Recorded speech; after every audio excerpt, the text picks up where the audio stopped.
Chapter ആണ് നമുക്ക് നാലാമതായിട്ട് എടുക്കാനുള്ളത് ഇ-കൊമേഴ്സില്. ഇ-കൊമേഴ്സിൽ ഇലക്ട്രോണിക് ഗവേണൻസ് വെച്ചാൽ ഗവേണൻസ് മീൻസ് നമ്മൾ പുതിയ ഇൻഫർമേഷൻ ഈ ഗവേണൻസിന് വേണ്ടിയിട്ട് അല്ലെങ്കിൽ ഗവേണൻസിന് വേണ്ടിയിട്ട് നമ്മൾ പുതിയ വിവര സാങ്കേതിക വിദ്യേനെ എടുക്കാണ്. അതാണ് ഇലക്ട്രോണിക് ഗവേണൻസ് എന്ന് പറയുന്നത്.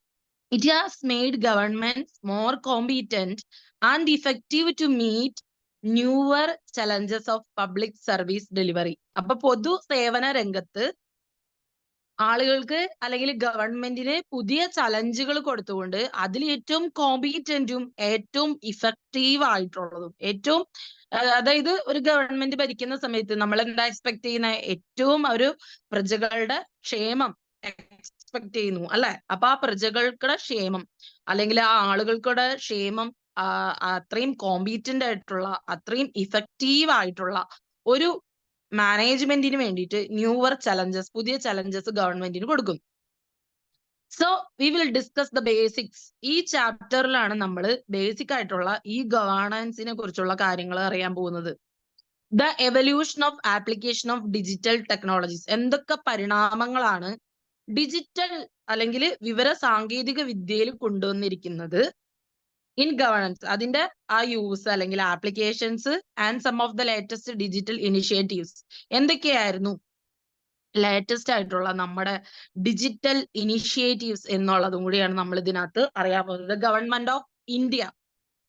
അപ്പോ ഭാരതത്തിന്റെ ഗവൺമെന്റ് അല്ലെങ്കിൽ അതിനകത്ത് എന്താണ് മെയിൻ ആയിട്ട് ഉള്ളത് എന്നുള്ളതാണ് നമ്മൾ അറിയാൻ വേണ്ടി പോകുന്നത്.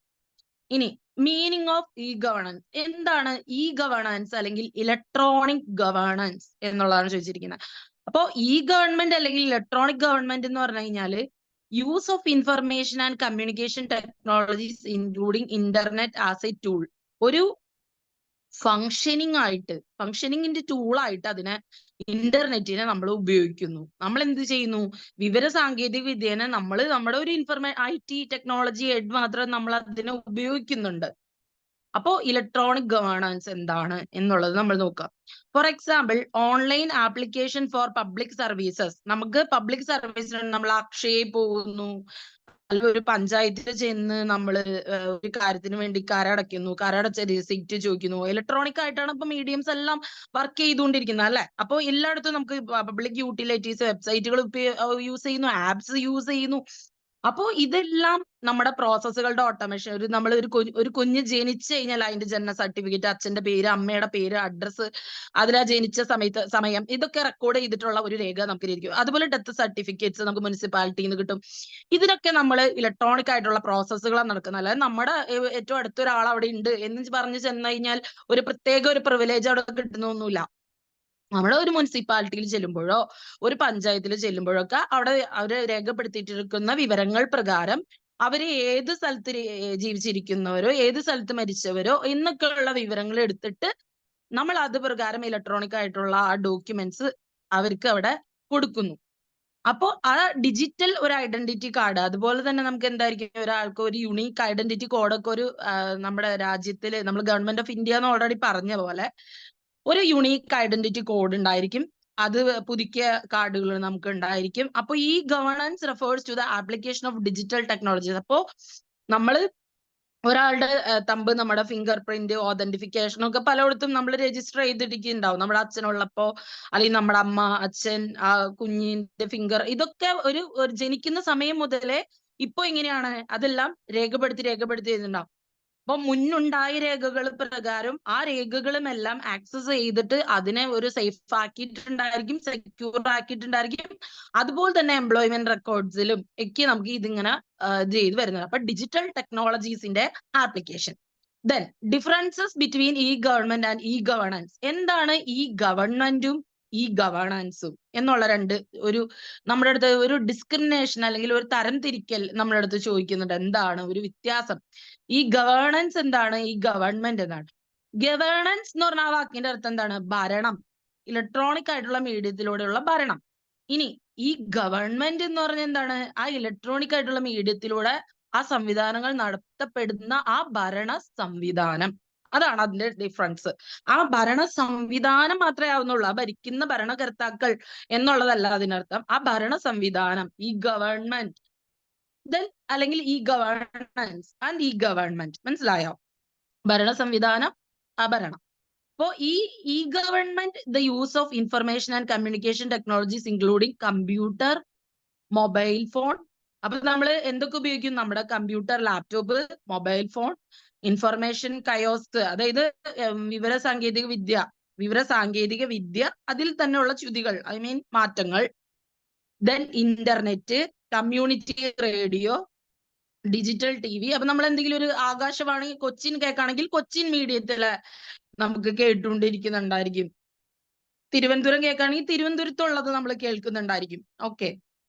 അതുപോലെ സർവീസസ്, നമുക്ക് വരുന്ന സർവീസ്, നമുക്ക് പല പല സർവീസുകൾ ഉണ്ട്. അപ്പൊ മലയാള മനോരമ വായിക്കുന്ന ഒരാൾക്ക് മലയാള മനോരമയുടെ തന്നെ വനിത, അതിന്റെ ആഴ്ചപ്പതിപ്പ്, മലയാള മനോരമയുടെ തന്നെ മീഡിയംസ് ആയിട്ടുള്ള വീട്, എങ്ങനെയൊക്കെയുള്ള പതിപ്പുകളൊക്കെ വാങ്ങിക്കാൻ പറ്റും. നമുക്ക് ഓൺലൈൻ ആയിട്ടുള്ളതും ഉണ്ട്. അപ്പൊ അതുപോലെ എക്സാമ്പിൾസ് ഇൻക്ലൂഡ് ഓൺലൈൻ അവൈലബിലിറ്റി. അപ്പൊ നമുക്ക് ഓൺലൈൻ ആയിട്ട് ഇതൊക്കെ അവൈലബിൾ ആണ്. ഡിജിറ്റൽ മാഗസിൻസ് നമുക്ക് അവൈലബിൾ ആണ്. എന്താ പറയാ, ഡൈജസ്റ്റ്, ബാലരമ, അതൊക്കെ കുഞ്ഞു കുട്ടികൾക്ക് അവർ പഠിക്കുന്ന സമയം തുടങ്ങി ലേബർ ഇന്ത്യ, അങ്ങനെയൊക്കെ വളരെയധികം സജീവമായിരുന്നു മിസ് ഒക്കെ പഠിക്കുന്ന സമയത്ത്. ഇപ്പൊ നിങ്ങൾക്ക് തന്നെ നിങ്ങളുടെ പ്രായത്തിന്റെ മാജിക് പോട്ടൊക്കെ തൊട്ട് അങ്ങനെ പലതും അവൈലബിൾ ആണ്. So online availability and submission of application forms for various public services such as grievance redressal. അതായത് എന്തെങ്കിലും ഒരു തെറ്റ് വന്നിട്ടുണ്ടെങ്കിൽ തെറ്റ് തിരുത്തലിന് വേണ്ടി നമ്മൾ ഒരു അപേക്ഷ കൊടുക്കും. ഒരു കുട്ടി ജനിച്ചത് ഇപ്പോ ഒരു 28/5/92 നമ്മൾ ഒരു തിരുത്തി മേടിച്ചിട്ടുണ്ടെങ്കിൽ ശരിക്കും ആ കുട്ടി ജനിച്ചത് 15/12/92 93 94 ആണെങ്കിൽ നമ്മൾ ആ ഗവൺമെന്റിന്റെ അടുത്ത് ചെന്ന് കറക്റ്റ് ആയിട്ടുള്ളത് നമ്മൾ മേടിക്കും. പിന്നെ പാസ്പോർട്ടിൽ വെരിഫിക്കേഷൻസ് ഉണ്ടെങ്കിൽ പാസ്പോർട്ട് ഫോറത്തിന്റെ അടുത്ത് ചെന്നിട്ട് നമ്മൾ കറക്റ്റ് ആയിട്ട് മേടിക്കുന്നുണ്ടാവും. ഭർത്താവിന്റെ പേരിൽ വരുന്ന ചേഞ്ചുകൾ എന്തെങ്കിലും ഉണ്ടെങ്കിൽ അങ്ങനെയൊക്കെ നമ്മൾ ഓൺലൈനിൽ അപേക്ഷ നടത്തി ഗ്രീവൻസ് റീഡ്രസ് ചെയ്ത് അഡ്രസ് ചേഞ്ചസ് ഒക്കെ ഉണ്ടെങ്കിൽ വരുത്തും. ഇപ്പൊ ഒരു ആധാർ കാർഡ് ചേഞ്ച് ചെയ്ത് ഹസ്ബൻഡ് വീട്ടിലേക്ക് ഒരു സ്ഥലത്ത് നിന്ന് നമ്മൾ പോവാണ്, അല്ലെങ്കിൽ നമുക്കൊരു ജോലി കിട്ടി നമ്മൾ വേറൊരു സ്ഥലത്ത് വീട് മേടിക്കുകയോ അവിടെ ചെന്ന് താമസിക്കുകയോ ഒക്കെ ചെയ്യാണ്. അവിടെ ഒരു വീട് മേടിക്കുന്ന സമയത്ത് അവിടുത്തെ പഞ്ചായത്തിന്റെയോ മുനിസിപ്പാലിറ്റിയുടെയോ അല്ലെങ്കിൽ അവിടുത്തെ ഗവൺമെന്റിന്റെ അണ്ടറിലുള്ളതൊക്കെ നമ്മൾ ചോദിക്കുകയും അവരുടെ അനുവാദം ചോദിക്കുകയും ഒക്കെ നമ്മൾ ചെയ്യേണ്ടതായിട്ട് വരും. Then passport, ration card facilitating, ഇപ്പൊ പറഞ്ഞ പോലെ തന്നെ നമുക്ക് ration card, passport, electronic utility payment, നമുക്ക് അതുപോലെ തന്നെ നമ്മൾ എന്താ ATM കാർഡ് യൂസ് ചെയ്യുന്നു. ഒരാളുടെ ATM കാർഡ് യൂസ് ചെയ്യുന്നത് അയാൾ തന്നെയാണ് എന്ന് ഉറപ്പുവരുത്താൻ വേണ്ടിയിട്ടാണ് അയാളോട് ഒരു പിൻ ചോദിക്കുന്നതും രണ്ടാമതൊരു ഇത് ചോദിക്കുന്നതും അല്ലെങ്കിൽ അയാളുടെ തമ്പ് ചോദിക്കുന്നതും അങ്ങനെയൊക്കെയുള്ള ചില കാര്യങ്ങൾ അതിലും വച്ചിട്ടുണ്ട്. സോ അതൊരു ക്ലോസ് ആണ്. അപ്പൊ അതുപോലെ ഇതൊക്കെ റെക്കോർഡ്സ് ആണ്. ദെൻ ഈ governance is the use of digital technologies. അപ്പോ ഇപ്പൊ ഒരു കുഞ്ഞിന്റെ ബ്ലഡ് സാമ്പിൾ എടുത്ത് നോക്കുന്ന സമയത്ത് നമുക്ക് അറിയാൻ പറ്റുന്നു, അല്ലെങ്കിൽ അത് ഡിജിറ്റലായിട്ട് ആ ഡോക്ടർക്ക് നോക്കുമ്പോൾ അറിയാൻ പറ്റുന്നു, ഈ കുഞ്ഞിന്റെ ഡിയോക്സി അല്ലെങ്കിൽ റൈബോ ന്യൂക്ലിക് ആസിഡ് പ്രകാരമുള്ള, അല്ലെങ്കിൽ അത് ഡിജിറ്റൽ അല്ലെങ്കിൽ റെക്കോർഡ്സ് പ്രകാരം തന്നെ ഇദ്ദേഹത്തിന്റെ മകളാണ് എന്നുള്ളത് നമുക്ക് അതിൽ അറിയാൻ പറ്റുന്നുണ്ടായിരിക്കും. സോ ആ ഒരു റെക്കോർഡ്സ്, അവിടെ ഒരു ഹോസ്പിറ്റലിന്റെ റെക്കോർഡ് ബൈ ബർത്ത് തന്നെ അവിടെ രജിസ്റ്റർ ചെയ്യപ്പെട്ടുള്ള ജനന മരണ സ്ഥിതി വിവര കണക്ക് ഗവൺമെന്റിന്റെ അണ്ടറിൽ ഉള്ളതാണ്. ഏതൊരു 52 കാലത്താണെങ്കിൽ ആ ഒരു 52 കാലം മുതലായിരിക്കാം. അപ്പൊ ഏത് കാലത്താണെന്ന് വെച്ചാൽ ആ കാലം മുതൽ അത് സ്ഥിതി വിവര കണക്കുകൾ സ്റ്റാറ്റിസ്റ്റിക്കൽ റിപ്പോർട്ട്സുമായി ബന്ധപ്പെട്ടതാണ്. നമ്മൾ കഴിഞ്ഞ ക്ലാസ്സിൽ പറഞ്ഞതാണ്. സോ ഇതൊക്കെ ഡിജിറ്റൽ റെക്കോർഡ്സ് ആണ്. ഇതിലൊന്നും മാറ്റങ്ങൾ വരികയില്ല. ഒരാൾ ജനിച്ച സമയം, ഒരാൾ ജനിച്ച ദിവസം എന്നൊക്കെ പറയുന്നത് അതൊരു ക്ലോസ് ആണ്. അത് നമുക്ക് കറക്റ്റ് ആയിട്ട് ഒരു ഡോക്ടർ റിപ്പോർട്ട് ചെയ്തിട്ടുണ്ടായിരിക്കും, ഡെലിവറി എടുത്തിട്ടുള്ള ഡോക്ടർ. ഇനി ഈ ഗവേണൻസ് എന്ന് പറയുമ്പോൾ നമ്മൾ ഈ ഡിജിറ്റൽ ടെക്നോളജീസിനെ തന്നെ എല്ലാ പൗരന്മാരെയും, നമ്മുടെ സിറ്റിസൺസിനെ എല്ലാവരെയും, നമ്മുടെ കമ്മ്യൂണിറ്റിയിൽപ്പെട്ട എല്ലാ ആളുകളെയും, നമ്മുടെ തന്നെ കമ്മ്യൂണിറ്റിയിൽപ്പെട്ട, ഇപ്പൊ ഒരു ഹ്യൂമൻ റിസോഴ്സ് എന്ന് പറഞ്ഞാൽ ഒരു കമ്പനിയിലെ ഹ്യൂമൻ റിസോഴ്സ് HR ഡിപ്പാർട്ട്മെന്റിൽ വർക്ക് ചെയ്യുന്ന ഒരാൾ എന്ന് പറഞ്ഞാൽ അവിടെയുള്ള എല്ലാ എംപ്ലോയീസിനെയും ഒരേപോലെ ട്രീറ്റ് ചെയ്യേണ്ടുന്ന ഒരിതാണ് സംവിധാനമായിരിക്കണം അവിടെ നിലവിൽ ഉണ്ടാവേണ്ടത്. അപ്പൊ അതുപോലെ തന്നെ അപ്പൊ നമുക്ക് പ്രിവിലേജ് കൊടുക്കേണ്ട ആൾക്കാര്, പ്രയോറിറ്റി കൊടുക്കേണ്ട ആൾക്കാര്, ഹെൽപ്പ് കിട്ടേണ്ടുന്ന ആൾക്കാര്, ഇതൊക്കെ ഒരു HR സെക്ഷനിൽ ഇരിക്കുന്നവർ നോക്കണമല്ലോ.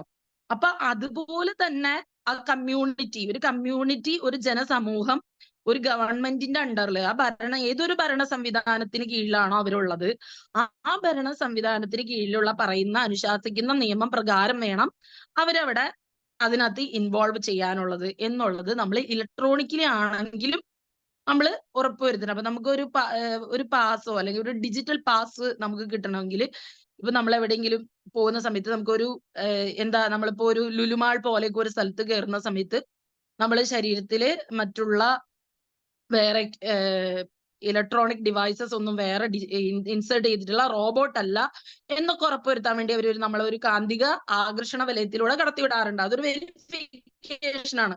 സോ ആ സമയത്ത് ആ വെരിഫിക്കേഷൻ കടത്തി കഴിഞ്ഞു കഴിയുമ്പോൾ മാത്രമാണ് നമുക്ക് എന്ത് ചെയ്യാൻ പറ്റുക, ഇത് കറക്റ്റ് ആളാണ് അല്ലെങ്കിൽ ഇതൊരു മനുഷ്യൻ തന്നെയാണെന്ന് ഉറപ്പുവരുത്തി കഴിഞ്ഞിട്ട് നമ്മൾ തന്നെ ഏതെങ്കിലും ഒരു വെബ്സൈറ്റിൽ കയറാൻ സമയത്ത് മിസ് കഴിഞ്ഞ ക്ലാസ്സിൽ പറഞ്ഞ പോലെ നമ്മൾ വെബ്സൈറ്റിൽ കയറാൻ നേരത്ത് ഹ്യൂമൻ ട്രാഫിക് ഉണ്ട്, ഇതൊരു മനുഷ്യനാണ് എന്നുള്ളതിന് ഇപ്പൊ നമ്മളൊരു റോഡിൽ കൂടെ പോകുമ്പോൾ സീബ്ര ലൈൻ ക്രോസ് ചെയ്തിട്ടാണ് നമ്മൾ നടന്ന് മുറിച്ച് കയറുന്നില്ലേ, അതുപോലെ തന്നെയാണ് ഇതും. ഓൺലൈൻ ഒരു ഹ്യൂമൻ ട്രാഫിക് ഉണ്ട് നമുക്ക് പോളിംഗ്. ദെൻ അതുപോലെയാണ് ഓൺലൈൻ പോളിംഗ്. ആൾക്കാർ എന്ത് രേഖപ്പെടുത്താറുണ്ട്, അവർക്കിടെ ഓൺലൈനായിട്ട് അവരുടെ അഭിപ്രായം രേഖപ്പെടുത്താറുണ്ട്, വോട്ട് ചെയ്യാറുണ്ട്. ഡിജിറ്റൽ ആയിട്ടുള്ള ഡെമോക്രസിക്ക് വേണ്ടി അവർ പാർട്ടിസിപ്പേഷൻ ആളുകളോട് ചോദിക്കാറുണ്ട്. ആളുകളോട് ജനാധിപത്യം, ജനങ്ങളാൽ തന്നെ ഭരിക്കപ്പെടുന്ന ഒരു സംവിധാനത്തിനെയാണ് നമ്മൾ ജനാധിപത്യം എന്ന് പറയുന്നത്. അതായത് അവരവർ തന്നെയാണ് അവരവരുടെ സ്വാതന്ത്ര്യം, നമ്മുടെ സ്വാതന്ത്ര്യം എന്നത് നമ്മുടെ കൈകളിലാണ് എന്ന് നമുക്ക് ഒരു ഭാരതം എന്നുള്ളത് നമ്മളെന്താ പറയാ ഗവൺമെന്റ് ഓഫ് ഇന്ത്യ എന്നൊരു ആദർശത്തിൽ നമ്മൾ പഠിച്ചിട്ടുള്ളതാണ്. എന്താണ് നമ്മുടെ സ്വാതന്ത്ര്യം നമ്മുടെ കൈകളിലാണെന്ന് പറഞ്ഞാൽ ഭക്ഷണം കഴിക്കുക, എല്ലാം എന്താ പറയാ വിനയത്തോടെ പെരുമാറുക, ഇങ്ങനെയൊക്കെയുള്ള കുറെ കാര്യങ്ങൾ നമ്മളെ പഠിപ്പിച്ചിട്ടുള്ളതനുസരിച്ചിട്ടും നമ്മൾ ഇനി പഠിക്കണമോ, ഈ നമ്മളുടെ ഓരോ എന്താ പറയാ ഇനിയും തുടർന്ന് പഠിക്കാൻ ആഗ്രഹമുള്ള കുട്ടികൾ പഠിക്കട്ടെ, ഇങ്ങനെയൊക്കെയുള്ള കുറെ ചോയ്സസ്, അതൊക്കെ ഓരോ വ്യക്തികളുടെ താല്പര്യങ്ങളാണ്. ഇതൊക്കെ സ്വാതന്ത്ര്യം എന്നുള്ളതിനനുസരിച്ച് നമ്മൾ പഠിച്ചിട്ടുണ്ട്. അപ്പോ ഈ കാര്യങ്ങളൊക്കെ ഇറ്റ് എയിംസ് അറ്റ് ഈ ഗവൺമെന്റ് ഇത്തരം പാർട്ടിസിപ്പേഷൻ ഒക്കെ എന്ത് ചെയ്യുന്ന വെച്ചാൽ അഡ്മിനിസ്ട്രേറ്റീവ് എഫിഷ്യൻസി ആക്സിലറേറ്റ് ചെയ്യാനും ഇംപ്രൂവ് ചെയ്യാനും വേണ്ടിയിട്ടാണ് അവർ അതിനകത്ത് ലക്ഷ്യം എയിം എന്ന് പറഞ്ഞാൽ നമ്മുടെ ലക്ഷ്യം എന്നാണ് അതിന്റെ അർത്ഥം. എയിംസ്, ആ ലക്ഷ്യങ്ങൾ നമ്മൾ ഒരിക്കലും മറക്കാതിരിക്കണം. എന്താണ്? ഭരണ സംവിധാനത്തിന്റെ എഫിഷ്യൻസി ഉയർത്തണം. ഭരണ സംവിധാനത്തിന്റെ എഫിഷ്യൻസി നമ്മൾ ഉയർത്തുന്നത് എങ്ങനെയാണ്? ഈ ഗവേണൻസ് എന്ന് പറഞ്ഞാൽ ഇപ്പൊ പറഞ്ഞ ഈ ഡിജിറ്റൽ പ്ലാറ്റ്ഫോമുകളിലൂടെയും ആളുകൾ അവരുടെ അനുഭവങ്ങളും ഒരു തവണ ഭരണത്തിൽ വന്നു കഴിഞ്ഞ് കഴിയുമ്പോൾ ഉണ്ടാവുന്ന അനുഭവങ്ങളും ഓരോരുത്തരുടെ ഓരോരോ കാര്യങ്ങള് അവിടെ സിറ്റിസൺസിനോട് തന്നെ പൗരന്മാരോട് തന്നെ ചോദിക്കുമ്പോൾ അവർ തന്നെ പറയുന്ന കാര്യങ്ങളും എല്ലാം മനസ്സിൽ മുൻനിർത്തിയിട്ടാണ് പിന്നെ ഒരു ഭരണം വരണന്നതും ആ ഭരണം തുടരുന്നതും അത് തന്നെ ഡിജിറ്റലി മുന്നോട്ട് പോകുന്നതും അഡ്മിനിസ്ട്രേഷന്റെ ലെവലിൽ എത്തുന്നതും അതിന്റെ എഫിഷ്യൻസി എപ്പോഴും നമ്മൾ കഴിഞ്ഞ തവണ പറഞ്ഞു, നമ്മൾ ക്ലാരിഫൈ ചെയ്ത് ഉറപ്പിച്ചു കഴിഞ്ഞ് മുന്നോട്ട് പോകുമ്പോഴും നമ്മൾ എഫിഷ്യന്റ് ആയിട്ട് തന്നെ മുന്നോട്ട് പോകുന്നത്. അപ്പോ ഈ ഗവൺമെന്റിന്റെ ബെനിഫിറ്റ് എന്ന് പറയുന്നത് അത് ആദ്യം തന്നെ ആ കൺസ്യൂമറിന് കിട്ടുന്ന ടൈം അല്ലെങ്കിൽ ആ ഒരു സേവനം ഒരാൾക്ക് കിട്ടുമ്പോൾ ഇപ്പൊ നമ്മള് ഒരു ആധാർ കാർഡ് വെരിഫിക്കേഷനോ പുതുക്കലിനോ ഒക്കെ വേണ്ടി നമ്മൾ ഒരു അക്ഷയയിൽ നമുക്ക് എല്ലാ ആളുകൾക്കും ഉണ്ടായിട്ടുണ്ടാവുന്ന അനുഭവമാണ്.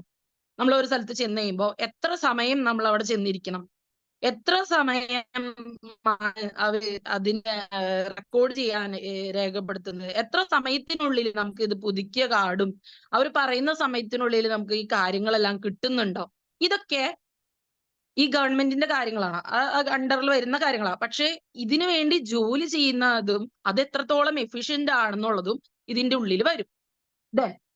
പിന്നെ നമുക്ക് ഇൻക്രീസിങ് ഓപ്പറേഷണൽ എഫിഷ്യൻസി. അപ്പൊ നമുക്ക് ഇത് അറിഞ്ഞു കഴിയുമ്പോഴാണ് ഇതിനു വേണ്ടിയിട്ടുള്ള ഇപ്പൊ നമ്മൾ സെൻസസ് ഒക്കെ എടുത്തിട്ട് എത്രത്തോളം ജനസാന്ദ്രത ഉണ്ടെന്നൊക്കെ അറിഞ്ഞു കഴിഞ്ഞിട്ട് നമ്മൾ വീണ്ടും പോപ്പുലേഷൻ ഡിക്രീസിങ് എന്നൊക്കെ പറഞ്ഞ ആളുകൾക്ക് കുറെ ഇൻഫർമേഷൻ കൊടുക്കുന്ന പോലെ പുതിയൊരു ഇൻഫർമേഷൻ ഒരു സംവിധാനം വന്നു കഴിഞ്ഞിട്ട് ആളുകളിൽ ഓപ്പറേഷണൽ എഫിഷ്യൻസി കൊണ്ടുവരാൻ വേണ്ടി നമ്മൾ ശ്രമിക്കും. അപ്പോ അല്ലാതെ നമ്മൾ ഒരു ഇത് കിട്ടിക്കഴിയുമ്പോൾ നമ്മൾ ഒരു അധികാരത്തിൽ എത്തിക്കുമ്പോൾ ജനങ്ങളെ നമ്മൾ ഇത് ചെയ്യല്ല, നമ്മൾ വളരെ വിധേയത്വത്തോടുകൂടി അവർക്ക് വേണ്ടി ചെയ്യേണ്ടുന്ന കാര്യങ്ങളിലേക്ക് നമ്മൾ എത്തുകയാണ്. അവിടെ നമ്മുടെ ഓപ്പറേഷണൽ എഫിഷ്യൻസിക്ക് വേണ്ടി ചോദിക്കും.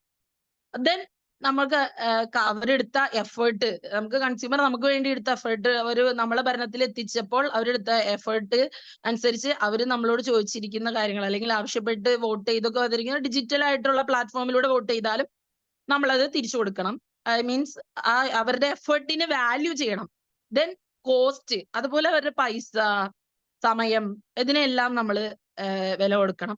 ദെൻ പബ്ലിക് സർവീസ്, അതുപോലെ തന്നെ നമുക്ക് പബ്ലിക് സർവീസ് ആണ് ഒരു ഇതിലൊക്കെയാണ് നമ്മൾ ഇരിക്കുന്നതെങ്കിൽ എല്ലാ ആളുകൾക്കും വേണ്ടി ഒരു സേവനം, ഇപ്പൊ ഒരു മിലിറ്ററി ഫോഴ്സോ അല്ലെങ്കിൽ നമ്മളൊരു പോലീസോ അങ്ങനെയൊക്കെ ഒരു വലിയ ഒരു നമ്മളിപ്പോ ഒരു നമ്മള് ഗവൺമെന്റ് ഓഫ് ഇന്ത്യ എന്ന് പറഞ്ഞുകൊണ്ട് പറയാണ്. നമ്മൾ അങ്ങനെയൊക്കെ ഏറ്റവും വലിയൊരു ഔദ്യോഗിക പദവിയിലൊക്കെ ഇരിക്കുന്ന സമയത്ത്, പബ്ലിക് സർവീസിൽ ഇരിക്കുന്ന സമയത്ത് ഏറ്റവും വളരെ ഇതായിട്ട് പല സമയത്തും നമ്മുടെ തന്നെ പല പേഴ്സണൽ ഇതും സാക്രിഫൈസ് ചെയ്ത് നമ്മൾ പബ്ലിക് ആയിട്ടുള്ള സേവനങ്ങൾ കൊടുക്കാൻ വേണ്ടിയിട്ട് ത്യജിക്കേണ്ടതായിട്ട് വരുന്ന കാര്യങ്ങളുണ്ട്. അത് ഈ പ്ലാറ്റ്ഫോംസിലൂടെയും നമ്മൾ ഉറപ്പ് വരുത്തണം. സോ സിറ്റിസന്റെ പാർട്ടിസിപ്പേഷൻ നമുക്ക് ചോദിക്കാം. അതിനു വേണ്ടിയിട്ട് ഒരു നാടിന്റെ രക്ഷയ്ക്ക് ആ നാട്ടിൽ തന്നെയുള്ള ആളുകളുടെ സഹായങ്ങൾ, പാർട്ടിസിപ്പേഷൻസ് വരുത്താം. ഇംപ്രൂവിങ് പബ്ലിക് പോളിസി ഫോർമുലേഷൻ, അപ്പൊ ആളുകൾക്ക് വേണ്ടിയിട്ടുള്ള ആ പോളിസി ഉണ്ടാക്കി വെച്ചിരിക്കുന്ന പോളിസിയിൽ നമുക്ക് ഇംപ്രൂവ്മെന്റ്സ് വരുത്താം.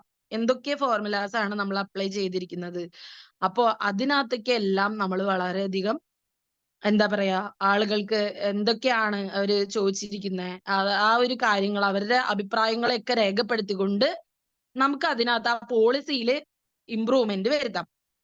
പിന്നെ റീഡിഫൈൻ ഡെമോക്രസി, നമുക്ക് തന്നെ ഈ പറയുന്ന ജനാധിപത്യം എന്നുള്ളതിനെ നമുക്ക് റീഡിഫൈൻ ചെയ്യാം. നമ്മുടെ ഒരു നിർവചനം നമുക്ക് എല്ലാത്തിനും ഒരു വ്യക്തി എന്നുള്ള നിലയ്ക്ക് നിർവചനം ഉണ്ടായിരിക്കും.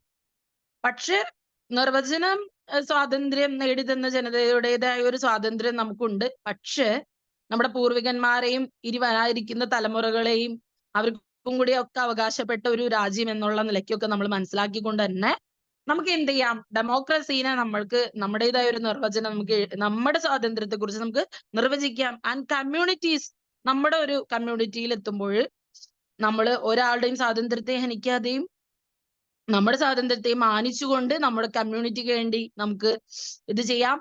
അതുപോലെ സിറ്റിസന്റെ പാർട്ടിസിപ്പേഷൻ ഉറപ്പുവരുത്തുന്നതാണ് നമ്മൾ ഈ വോട്ടിംഗ് സംവിധാനം, ഡിജിറ്റലൈസ്, ഇതൊക്കെ. ഇപ്പൊ നമ്മളടുത്ത് ചോദിച്ചിരിക്കുന്ന ഈ ഗവേണൻസിന്റെയും ഈ ഗവൺമെന്റിന്റെയും ഒക്കെ വ്യത്യാസം നിങ്ങൾക്ക് മനസ്സിലായി കാണും.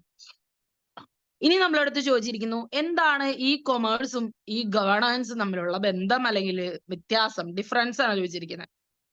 ഇത്രയും പറഞ്ഞ സ്ഥിതിക്ക് പിന്നെ നമുക്ക് വരുന്നത് ഇ കൊമേഴ്സും ഇ ഗവേണൻസും തമ്മിലുള്ള വ്യത്യാസം. ഈ ഗവൺമെന്റ് ഇതൊക്കെ കഴിഞ്ഞു. ഗവൺമെന്റ് അത് അവരാണ് നോക്കുന്നത്, അല്ലെങ്കിൽ കേന്ദ്രത്തിന്റെ കൈകളിലുള്ള കാര്യങ്ങൾ അവർ നോക്കുന്നു. അതിനുശേഷം നമുക്ക് വരുന്നത്, നമ്മൾ പഠിക്കുന്ന സബ്ജക്റ്റിലേക്ക് നമ്മൾ തിരിച്ചു വരുമ്പോ എന്താണ് ഈ കൊമേഴ്സും ഈ ഗവേണൻസും തമ്മിലുള്ള വ്യത്യാസം എന്ന് ചോദിക്കുന്നത്. അപ്പൊ ഈ കൊമേഴ്സ് എന്ന് പറഞ്ഞാൽ വാണിജ്യത്തിന് എപ്പോഴും വാണിജ്യത്തിൻ്റെതായ ഒരു സ്വഭാവം, തനത് സ്വഭാവം ഉണ്ടായിരിക്കും.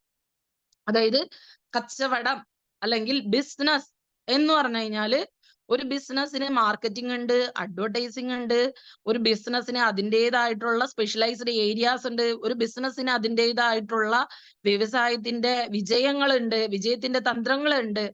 അത് ബിസിനസ്. ഇനി നിയമം മൂലം ഇന്നത് വിൽക്കാൻ പാടില്ല, ഇപ്പൊ സിഗരറ്റ് വിൽക്കാൻ പാടില്ല എന്ന് പറഞ്ഞിരിക്കുന്ന ഒരു സ്ഥലത്ത് സിഗരറ്റ് വിൽക്കുന്നത്, അല്ലെങ്കിൽ ഹാൻസ് നിരോധിക്കപ്പെട്ടിരിക്കുന്ന ഒരു രാജ്യത്ത് ഹാൻസ് വിൽക്കുന്നത്, സിഗരറ്റ് വിൽക്കുന്നത്, പിന്നെ ഒരു യുവതലമുറയെ വഴിതെറ്റിക്കുന്ന ഒരു കഞ്ചാവ്, അങ്ങനത്തെയൊക്കെയുള്ള സംഭവങ്ങൾ ഒരിക്കലും ചെയ്യാൻ പാടില്ല എന്ന് പറയുന്നത് ഗവൺമെന്റ് നിരോധിച്ചിരിക്കുന്ന സ്ഥലത്ത്, ഈ സ്ഥലത്ത് ഇങ്ങനെ വിൽക്കുന്നില്ല. നമ്മൾ തന്നെ കണ്ടിട്ടുണ്ട്, പരസ്യം പാടില്ല എന്ന് എഴുതി വെച്ചിരിക്കുന്നിടത്ത് നിരത്തും പരസ്യം, നോ പാർക്കിംഗ് എഴുതി വെച്ചിരിക്കുന്നിടത്ത് നിറച്ചും വണ്ടികളുടെ പാർക്കിംഗ്. അപ്പൊ എന്ത് ചെയ്യരുത് എന്ന് പറയുന്നത് ചെയ്യുന്നത് കാണുന്ന ഒരു പാറ്റേൺ തുടരുന്നത് വാണിജ്യത്തിലാണെങ്കിൽ നമ്മൾ അത് ഒഴിവാക്കേണ്ടതായിട്ട് വരും. അതൊക്കെ ഗവേണൻസിന്റെ അണ്ടറിലാണ് വരുന്നത്. അപ്പൊ ഇത് ഒരു ഈ ഗവേണൻസ് എന്ന് പറഞ്ഞാൽ നമുക്ക് ബൈയിങ്ങും സെല്ലിങ്ങും ഇൻഫർമേഷൻ കമ്മ്യൂണിക്കേഷൻ ടെക്നോളജീസും ഡിജിറ്റൽ ടെക്നോളജീസും ഇതൊക്കെ നമുക്ക് ബിസിനസ്സിനെ വളർത്താൻ വേണ്ടി നമ്മൾ ഉപയോഗിക്കുന്നുണ്ടായിരിക്കും. കൊമേഴ്ഷ്യൽ പ്രൊഡക്റ്റ്, സർവീസസ്, ഇതൊക്കെ നമ്മൾ ഉപയോഗിക്കുന്നുണ്ടായിരിക്കും. പക്ഷേ നമ്മുടെ കൊമേഴ്ഷ്യൽ ഗെയിൻ ഒപ്റ്റിമൈസ് ചെയ്യാൻ വേണ്ടിയിട്ട്, നമ്മുടെ വാണിജ്യപരമായിട്ടുള്ള നമ്മുടെ ഭയങ്കരമായ ലാഭത്തിന് വേണ്ടി ഈ ഒരു ഇപ്പൊ ഈ പറഞ്ഞ പോലെ കുട്ടികളുടെ ഭാവി, അല്ലെങ്കിൽ യുവജനതയുടെ ഭാവി, അങ്ങനെയൊക്കെയുള്ള ചില കാര്യങ്ങളെ സാക്രിഫൈസ് ചെയ്യാൻ ഗവൺമെന്റ് അനുവദിക്കുകയില്ല. ഇപ്പൊ ഈ പറഞ്ഞ പോലെ സിഗരറ്റ് സ്മോക്കിംഗ് പാടില്ലാത്തടത്ത് അത് വിൽക്കുക, ഹാൻഡ്സ്, ഇതൊക്കെ ഇന്ത്യൻ ഗവൺമെന്റ് നിരോധിച്ചിട്ടുള്ള സാധനങ്ങളാണ്. ഒരു എക്സാമ്പിളിന് വേണ്ടി നിങ്ങളുടെ അടുത്ത് പറയണം.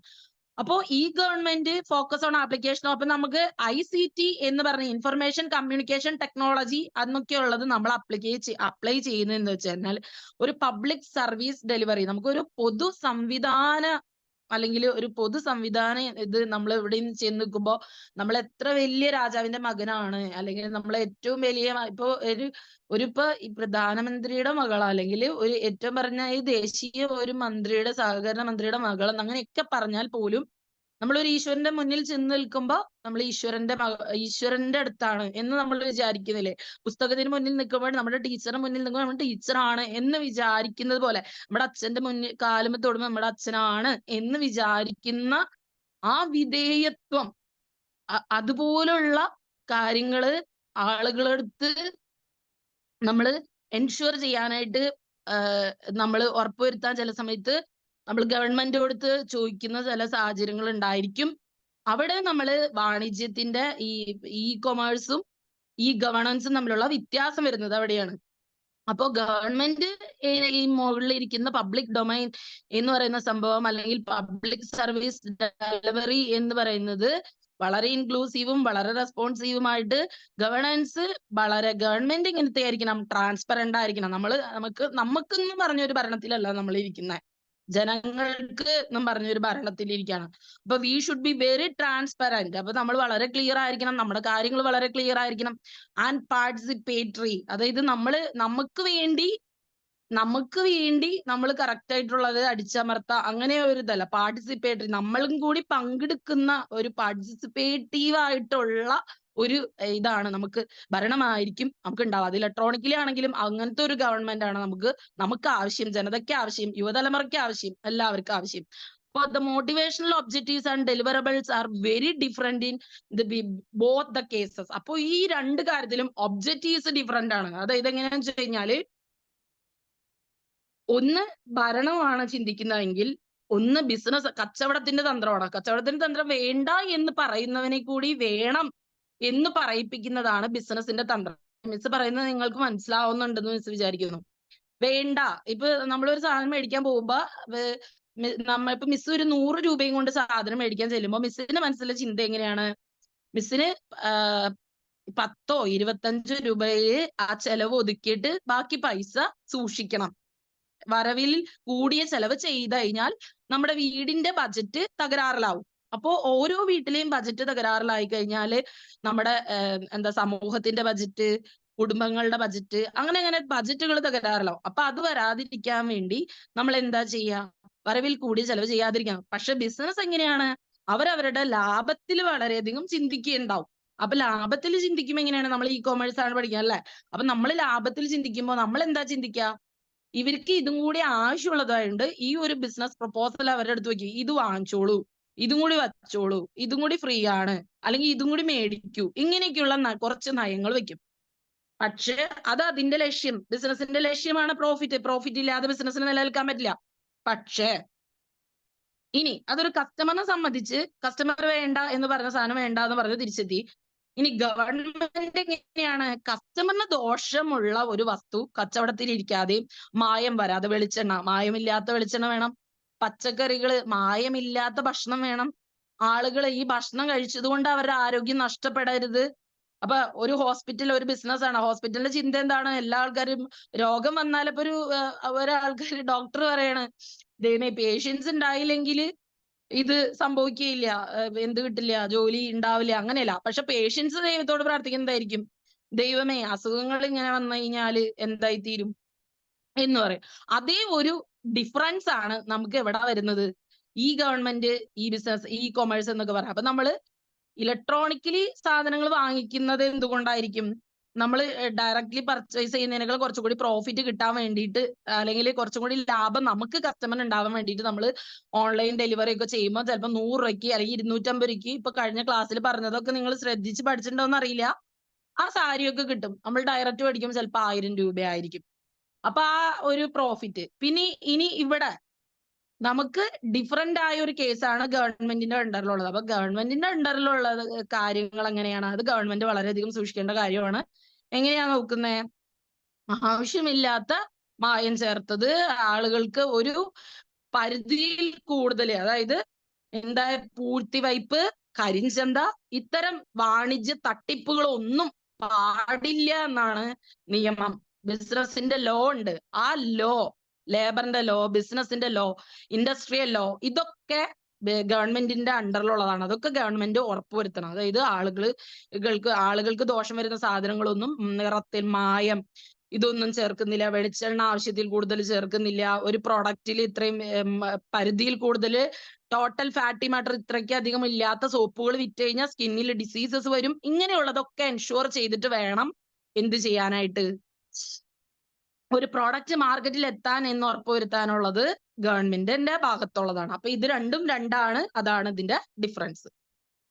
ഇനി ഇത്രയും മനസ്സിലായി കഴിഞ്ഞാൽ പിന്നെ നമ്മൾ അടുത്തത് പോകുന്നത് advantages of employing digital technologies in governance. അപ്പൊ നമുക്ക് പലതരം ഡിജിറ്റൽ ടെക്നോളജീസ് ഗവൺമെന്റിന്റെ അണ്ടറിലുണ്ട്. അപ്പൊ എന്തൊക്കെ അഡ്വാൻറ്റേജുകളാണ് ഉള്ളത്? അപ്പൊ നമ്മൾക്ക് എന്ന് വെച്ച് കഴിഞ്ഞാല് ഒരു ഡിജിറ്റൽ ടെക്നോളജി ഭരണത്തിൽ എത്തിക്കഴിഞ്ഞാൽ നമുക്ക് എന്തൊക്കെയാണ് അതിന്റെ ഒരു അഡ്വാൻറ്റേജ്, എന്തൊക്കെ ഗുണം കിട്ടും? നമുക്ക് എന്ത് കാര്യത്തിനായാലും നമ്മൾ ഒരു ഗുണമുണ്ട് ഒരു ദോഷമുണ്ട് എന്നൊക്കെ പറയണ പോലെ ഒരു നാണയത്തിന് 2 വശങ്ങളുണ്ട് എന്ന് പറയില്ലേ നമ്മള്. ഇപ്പൊ both the ends R important. നമുക്ക് രണ്ടും ആവശ്യമാണ്. അല്ല, രണ്ടും ആവശ്യമായതുകൊണ്ടാണ് ഒരു നാണയത്തിന് 2 വശങ്ങളും വെച്ചിരിക്കുന്നത്. അതിന്റെ ഒരു നോട്ടില് മഹാത്മാഗാന്ധിയുടെ പടം വെച്ചിട്ടുണ്ട് അല്ലെ, നമ്മുടെ രാഷ്ട്രപിതാവിന്റെ പടം. അതുപോലെ ആ ട്രാൻസ്പെറന്റ് ആയിട്ടുള്ള ഒരു വശത്ത് അദ്ദേഹത്തിന്റെ മുഖം, ഇത് ഒറിജിനൽ നോട്ടാണെന്നുള്ളത് കാണിക്കാൻ വേണ്ടിയിട്ട് വെച്ചിട്ടുണ്ടാവും. അപ്പൊ അപ്പുറത്തെ വശത്ത് ഇത് ഇന്ത്യന്റെ തന്നെ റുപ്പിയാണ് എന്നൊക്കെ ഉള്ളത് വെച്ചിട്ടുണ്ടാവും. അപ്പൊ നമ്മൾ ഓരോ നാണയങ്ങൾ മാറുന്ന സമയത്ത് ഓരോ രാജ്യത്തെ കറൻസി മാറുമ്പോൾ ഇത്ര രൂപ മാറ്റം, ദുബായിലെ കറൻസി ഇവിടെ മാറുമ്പോൾ ഇത്ര രൂപ മാറ്റം, 1 രൂപയ്ക്ക്, 1 ഇന്ത്യൻ രൂപയ്ക്ക് ഇത്ര രൂപ, ഇന്ത്യൻ റുപ്പി ഇത്രയാണ് കൺവെർഷൻ റേറ്റ് എന്നൊക്കെ നമ്മൾ പഠിച്ചിട്ടുണ്ടാവില്ലേ. അതുപോലെ ഓരോ അഡ്വാൻറ്റേജസ് ആണ് നമ്മൾ പറയുന്നത്. ഡിജിറ്റൽ ടെക്നോളജീസ് കൊണ്ടുവന്നിട്ടുള്ളത് കൊണ്ട്, ഭരണത്തിൽ കൊണ്ടുവന്നിരിക്കുന്നത് കൊണ്ടുള്ള ഗുണം. ഒന്ന്, the facilitate fast and convenient services. അപ്പൊ നമുക്ക് എങ്ങനെയാ പെട്ടെന്ന് സാധനങ്ങൾ വാങ്ങാം. ഇപ്പൊ നമ്മൾ ഓൺലൈനായിട്ട് ഒരു സാധനം സർവീസ് പറയുന്നു, ഓൺലൈനായിട്ട് ആമസോണിൽ കൂടെ നമ്മളൊരു എന്താ പറയാ ഒരു ഹെഡ്സെറ്റ് ഓർഡർ ചെയ്യുന്നു, ഓൺലൈനായിട്ട് കൊണ്ടുവരുന്നു, നമ്മൾ ചെക്ക് ചെയ്യുന്നു, പറ്റിയില്ലെങ്കിൽ നമ്മൾ റിട്ടേൺ ചെയ്യുന്നു, അത്രയും സ്പീഡിൽ റിട്ടേൺ വരുന്നു, റീഫണ്ട് ചെയ്യുന്നു, ഒക്കെ പെട്ടെന്ന് നടക്കുന്നുണ്ട്. Okay, then reduce delay. അപ്പൊ ഡിലേ അധികം വരുന്നില്ല. ടേപ്പിസം, അതായത് കറപ്ഷൻ, അഴിമതി, പലതരം സർവീസുകളിലുള്ള അഴിമതികൾ ഒഴിവാക്കി കളയുന്നു. ടേപ്പിസം, അതുപോലെ കോപ്പി ചെയ്യുക, എന്താ പറയാ അടിച്ചു മാറ്റൽ, അതായത് ഒരേ മോഡലിൽ തന്നെ പലതും വരും. ഈ ചൈനയുടെ പല പല സാധനങ്ങൾ കണ്ടിട്ടുണ്ടാവുമല്ലോ, പല പല സാധനങ്ങൾ ഉണ്ടായിരിക്കും. ഒരു തവണ നമ്മൾ ഉപയോഗിക്കുമ്പോഴത്തേക്ക് ഈ സാധനം ഇന്ത്യന്റെ ഒരു പ്രൊഡക്റ്റ് എന്ന് പറഞ്ഞാൽ എങ്ങനെയാണ്, ഒരുപാട് നാൾ നമ്മൾക്ക് അത് ഉപയോഗിക്കാൻ കഴിയുന്നു എന്നുള്ളതൊക്കെയാണ് ഇന്ത്യൻ ഒരു പ്രൊഡക്റ്റ് ആയിരിക്കുന്നതിന്റെ അതിന്റെ ഒരു ഗുണം എന്ന് പറയുന്നത്. അപ്പൊ ചില സാധനങ്ങള് ഈ ദോഷം ചെയ്യുന്ന ചില സാധനം എന്ന് വെച്ച് കഴിഞ്ഞാൽ നമ്മൾ ഒരു തവണ വയ്ക്കുമ്പോഴത്തേക്ക് നമുക്ക് തന്നെ ഏറ്റവും വലിയ ദോഷം ചെയ്യാണ്. അപ്പൊ അതായത് ഉച്ചിയിൽ വെച്ച ആളുടെ ഉദകക്രിയ ചെയ്യുന്നെന്ന് പറയുന്ന പോലത്തെ ചില റെഡ് ടേപ്പിസംസ് ഉണ്ട്. ആ റെഡ് ടേപ്പിസംസ് ഒഴിവാക്കാൻ സഹായിക്കും. ഇനി effective implementation of digital technologies. അതുപോലെ തന്നെ നമുക്ക് ഡിജിറ്റൽ ടെക്നോളജീസ് ഇഫക്റ്റീവ് ആയിട്ട് നമുക്ക് ഇംപ്ലിമെന്റ് ചെയ്യാം. ചില വാച്ചുകൾ നമുക്ക് കെട്ടിക്കഴിഞ്ഞാൽ നമുക്ക് ഹാർട്ട് ബീറ്റ്, പിന്നെ നമുക്ക് അതുപോലെ തന്നെ എന്താ പറയാ നമ്മള് പൾസ് റേറ്റ്, അങ്ങനെയുള്ള എല്ലാ കാര്യങ്ങളും നമുക്ക് വളരെ അധികം സ്പീഡിൽ നമുക്ക് കറക്റ്റ് ആയിട്ട് നമുക്ക് അറിയാൻ വേണ്ടി പറ്റും. ഡൊമൈൻ നമുക്ക് മാക്സിമൈസ് ചെയ്യും. നമ്മുടെ റിസോഴ്സിന്റെ യൂട്ടിലൈസേഷൻ എന്ന് പറയുന്നത് നമുക്ക് മാക്സിമം യൂട്ടിലൈസ് ചെയ്ത് നമുക്ക് ഇപ്പോ ഈ മിസ്സിന് ഇങ്ങനെ ക്ലാസ് നിങ്ങളുടെ അടുത്ത് എടുത്തിട്ട് ലൈവായിട്ടും റെക്കോർഡായിട്ടും ഒക്കെ നിങ്ങളുടെ അടുത്ത് പറയാനും ഒക്കെ അനുവദിക്കുന്ന ആ ഒരു പ്ലാറ്റ്ഫോം നമുക്ക് തന്നിരിക്കുന്നത് ഈ ഡിജിറ്റൽ ടെക്നോളജിയാണ്. അപ്പൊ നമ്മൾ വളരെ താങ്ക്ഫുൾ ആയിരിക്കണം. അങ്ങനെയുള്ള ഇലക്ട്രോണിക് ടെക്നോളജീസിനെ നമ്മൾ മാക്സിമം നമ്മുടെ ബെനിഫിഷ്യൽ ആയിട്ട് ആളുകൾക്ക് ദോഷം വരാത്ത രീതിയിൽ യൂസ് ചെയ്യണം. ഇനി new technologies increase the possibility for large scale citizen participation in policy making process. അതുപോലെ ആളുകളുടെ പാർട്ടിസിപ്പേഷൻ വേണ്ട രംഗത്ത്, നമ്മളിപ്പോ നമ്മുടെ പേഴ്സണൽ ഡിസിഷൻസ് എടുക്കുന്ന സമയത്തൊന്നുമല്ല, ഫാമിലി ഡിസിഷൻസിലൊന്നുമല്ല, അല്ലാത്ത ചില ഡിസിഷൻസ് ഒക്കെ നമ്മൾ എടുക്കില്ലേ? ഇപ്പൊ ഒരു കോഴ്സ് ചേരാൻ നേരത്ത് ഒരു കോഴ്സ് റെഫറൻസ് ഒക്കെ നമ്മൾ ഒരു ടീച്ചറോട്, നമുക്ക് ഏറ്റവും പ്രിയപ്പെട്ട ഒരു ടീച്ചറോട് നമ്മൾ ചോദിക്കുന്നു. അല്ലെങ്കിൽ നമുക്ക് ഒരു PhD ചെയ്യുന്ന സമയത്ത്, നമ്മളൊരു PhD ആസ്പിറന്റ് ആയിരിക്കുന്ന സമയത്ത് നമ്മൾ ഏത് സബ്ജക്റ്റിൽ ചെയ്യണം എന്നൊക്കെ അത് ചെയ്ത ഒരു സാറോട്, നമ്മൾ ഒരു ഗുരുവിനോട് നമ്മൾ ചോദിക്കുന്നു എന്നൊക്കെ പറയുന്ന പോലത്തെ ഒരു പാർട്ടിസിപ്പേഷൻ, ലാർജ് സ്കെയിൽ പാർട്ടിസിപ്പേഷൻ വേണ്ടടുത്ത് മാത്രം ഒരു പോളിസി മേക്കിംഗ് പ്രോസസ്സിൽ ആളുകളോട് ചോദിക്കുന്നു. Then the use of digital technologies integrate services offered by different departments. അതുപോലെ ഈ ഡിജിറ്റൽ ടെക്നോളജികളുടെ എല്ലാം യൂസ് നമ്മളെ ഇന്റഗ്രേറ്റ് ചെയ്യുന്നു. എന്തിനാണ്? ഡിഫറെന്റ് ഡിപ്പാർട്ട്മെന്റ് തമ്മിൽ കൂട്ടിയോജിപ്പിക്കാൻ. ഇപ്പൊ നമ്മളിപ്പോ എന്താ പറയാ, നമ്മളിപ്പോ അമൃത എന്ന് പറഞ്ഞാല്, അല്ലെങ്കിൽ ഒരു ഇൻസ്റ്റിറ്റ്യൂട്ട് ഓഫ് മെഡിക്കൽ സയൻസസ് എന്ന Amrita institute of medical sciences എന്ന് നമ്മൾ പറയുകയാണെങ്കിൽ അതിന്റെ അണ്ടറിൽ വരുന്ന എല്ലാം ഇന്റഗ്രേറ്റ് ചെയ്ത് സമന്വയിപ്പിച്ച് പോകുന്ന ഒരു ഇതുണ്ടാവും. എല്ലാ ശൃംഖലകളും തമ്മില്, എല്ലാ HR ഡിപ്പാർട്ട്മെന്റ്സും തമ്മിലൊക്കെ അങ്ങോട്ടും ഇങ്ങോട്ടൊക്കെ അത് തമ്മിൽ ഉണ്ടാവുന്ന ഒരു ക്ലാരിഫിക്കേഷൻസ്, ഡോക്ടർമാരുടെ ഒരു കമ്മ്യൂണിറ്റിയിൽ അവരുടെ ഒരു കൂട്ടം, ടീച്ചർമാരുടെ ഒരു കമ്മ്യൂണിറ്റിയിൽ അവരുടെ ഒരു കൂട്ടായ്മ, അങ്ങനെ ഇങ്ങനെയൊക്കെയുള്ള കൂട്ടായ്മകളുണ്ട്. അപ്പൊ ഇതെല്ലാം തമ്മിൽ സമന്വയിപ്പിച്ചാണ് ഒരു സമൂഹം സമാധാനത്തിലും സന്തോഷത്തിലും ഐക്യത്തിലും പൂർണ്ണതയിലും ജീവിക്കുന്നത്. അത് ഡിജിറ്റൽ പ്ലാറ്റ്ഫോംസിലും നമ്മൾ ഒരു ഉറപ്പുവരുത്തും ഇല്ലേ? ഓണം വരുമ്പോ ആമസോണിലും ഫ്ലിപ്കാർട്ടിലും നെറ്റ്ഫ്ലിക്സിലും ഒക്കെ ഓണം ആളുകൾ ആഹ്ലാദിക്കട്ടെ എന്ന് പറഞ്ഞ് നമുക്ക് ഓഫേഴ്സ് തരാറില്ലേ? ഡിസ്കൗണ്ട്സ് തരാറുണ്ട്. ഡിസ്നി ഹോട്ട്സ്റ്റാറിലൊക്കെ 99 നമുക്ക് സിനിമ കാണാനുള്ള ഓഫറുകളൊക്കെ തരാം. ഒരു എക്സാമ്പിൾ ഇൻസ്റ്റൻസിന് വേണ്ടിയിട്ട് മിസ് തന്നാണ്. അപ്പൊ ഇങ്ങനെയാണ്, ഇത്രയുമാണ് അതിന്റെ അഡ്വാൻറ്റേജസ്. ഇനി അടുത്തത് വരുന്നത് നമുക്ക് Gardner's evolution model of e governance. പിന്നെ നമുക്ക് വരുന്നത് ഗാർഡ്നറിന്റെ ഇവല്യൂഷൻ മോഡലാണ്. എന്താ ഒരു പരിണാമ മോഡലാണ് ഈ ഗവേണൻസിന് ഗാർഡ്നർ തന്നിരിക്കുന്നത് എന്നാണ് നമ്മൾ നോക്കുന്നത്.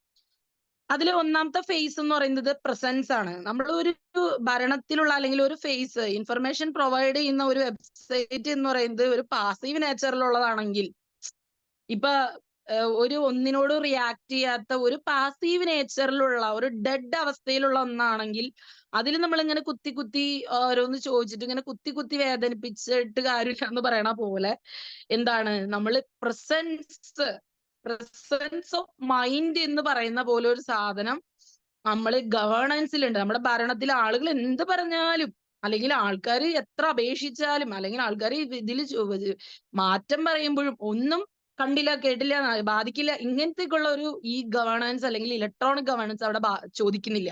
അപ്പോ ഇപ്പൊ മറ്റേ രാജാവ് നഗ്നനാണ് എന്ന് പറയാനുള്ള ധൈര്യം കാണിച്ച കുട്ടിയുടെ പോലത്തെ ഒരു ധൈര്യം ഈ പാട്ട് ആളുകൾ എടുക്കുന്നുണ്ട്. അപ്പൊ ഈ പ്രസൻസ് ഓഫ് മൈൻഡ് നമ്മൾ എടുക്കണം.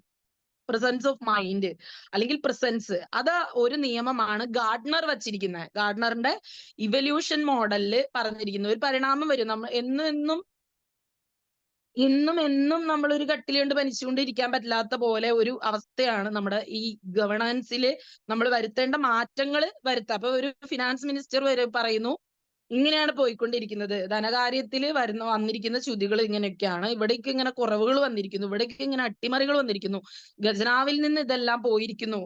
ഒരു രാജഭരണകാലത്തെ ഒരു കാര്യം മിസ് പറയാണ്. അപ്പൊ അതൊക്കെ പറയുമ്പോ